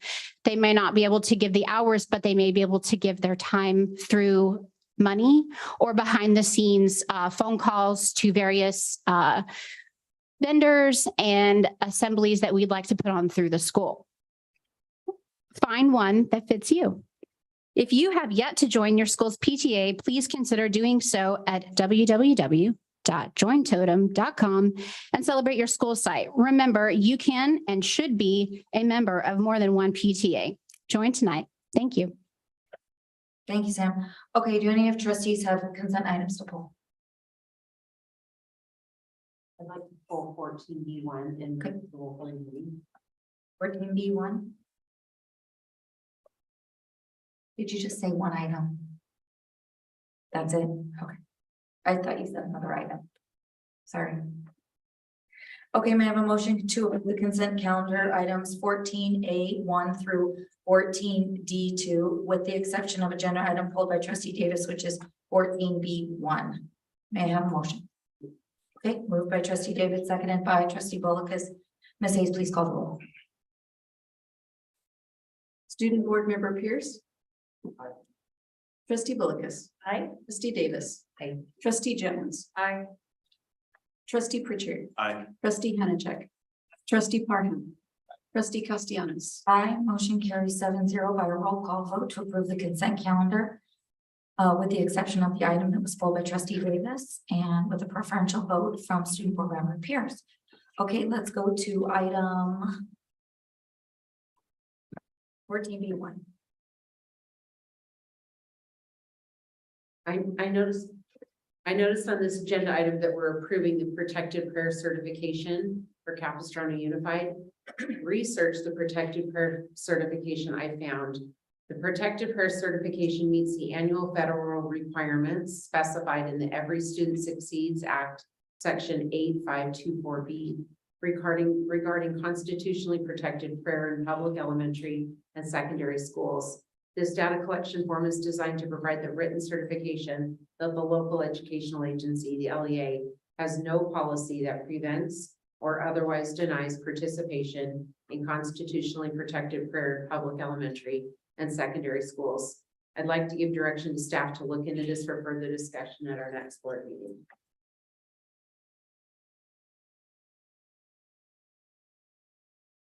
And I would move approval of 14B1. Second. Wait, hold on 1 second, trustee Davis. So for direction to staff, we're gonna have to have a motion for that across the board. So to direct staff to, it sounds like you want to direct staff to agendize a discussion about the protected prayer certification certification document for our district. Okay. I didn't hear you tapered off, so I don't understand what we're directing staff to do because it's already here. It's good to go. What do we have to follow up on? I just want to make sure that families know that we have this and we approve this and this is here and it's allowed and available to all. I'm just wondering whether it would be, Trustee comments would be excellent to talk about that. I don't know if we need a board item. well, I'm just wondering if the staff could just report back to trustees, and if it's then needs to be discussed, we could have an agenda item. Would that be acceptable, Trustee Davis? Okay, so we wouldn't. So that doesn't require direction. That is do it by meetings with you. Yep. Okay. All right, so trustee Davis made a motion, so a second to move this item 14B1. Second by Judy. Okay, all in favor? Aye. Any opposed? Okay, passes 7-0. Being there no further business before the board, may I have a motion to adjourn? Moved. Oh, okay. Moved by trustee Parham, seconded by trustee Hannachek. All those in favor say aye. Team O. Motion carries 7-0 with a preferential vote. Remember, the time is now 10:15.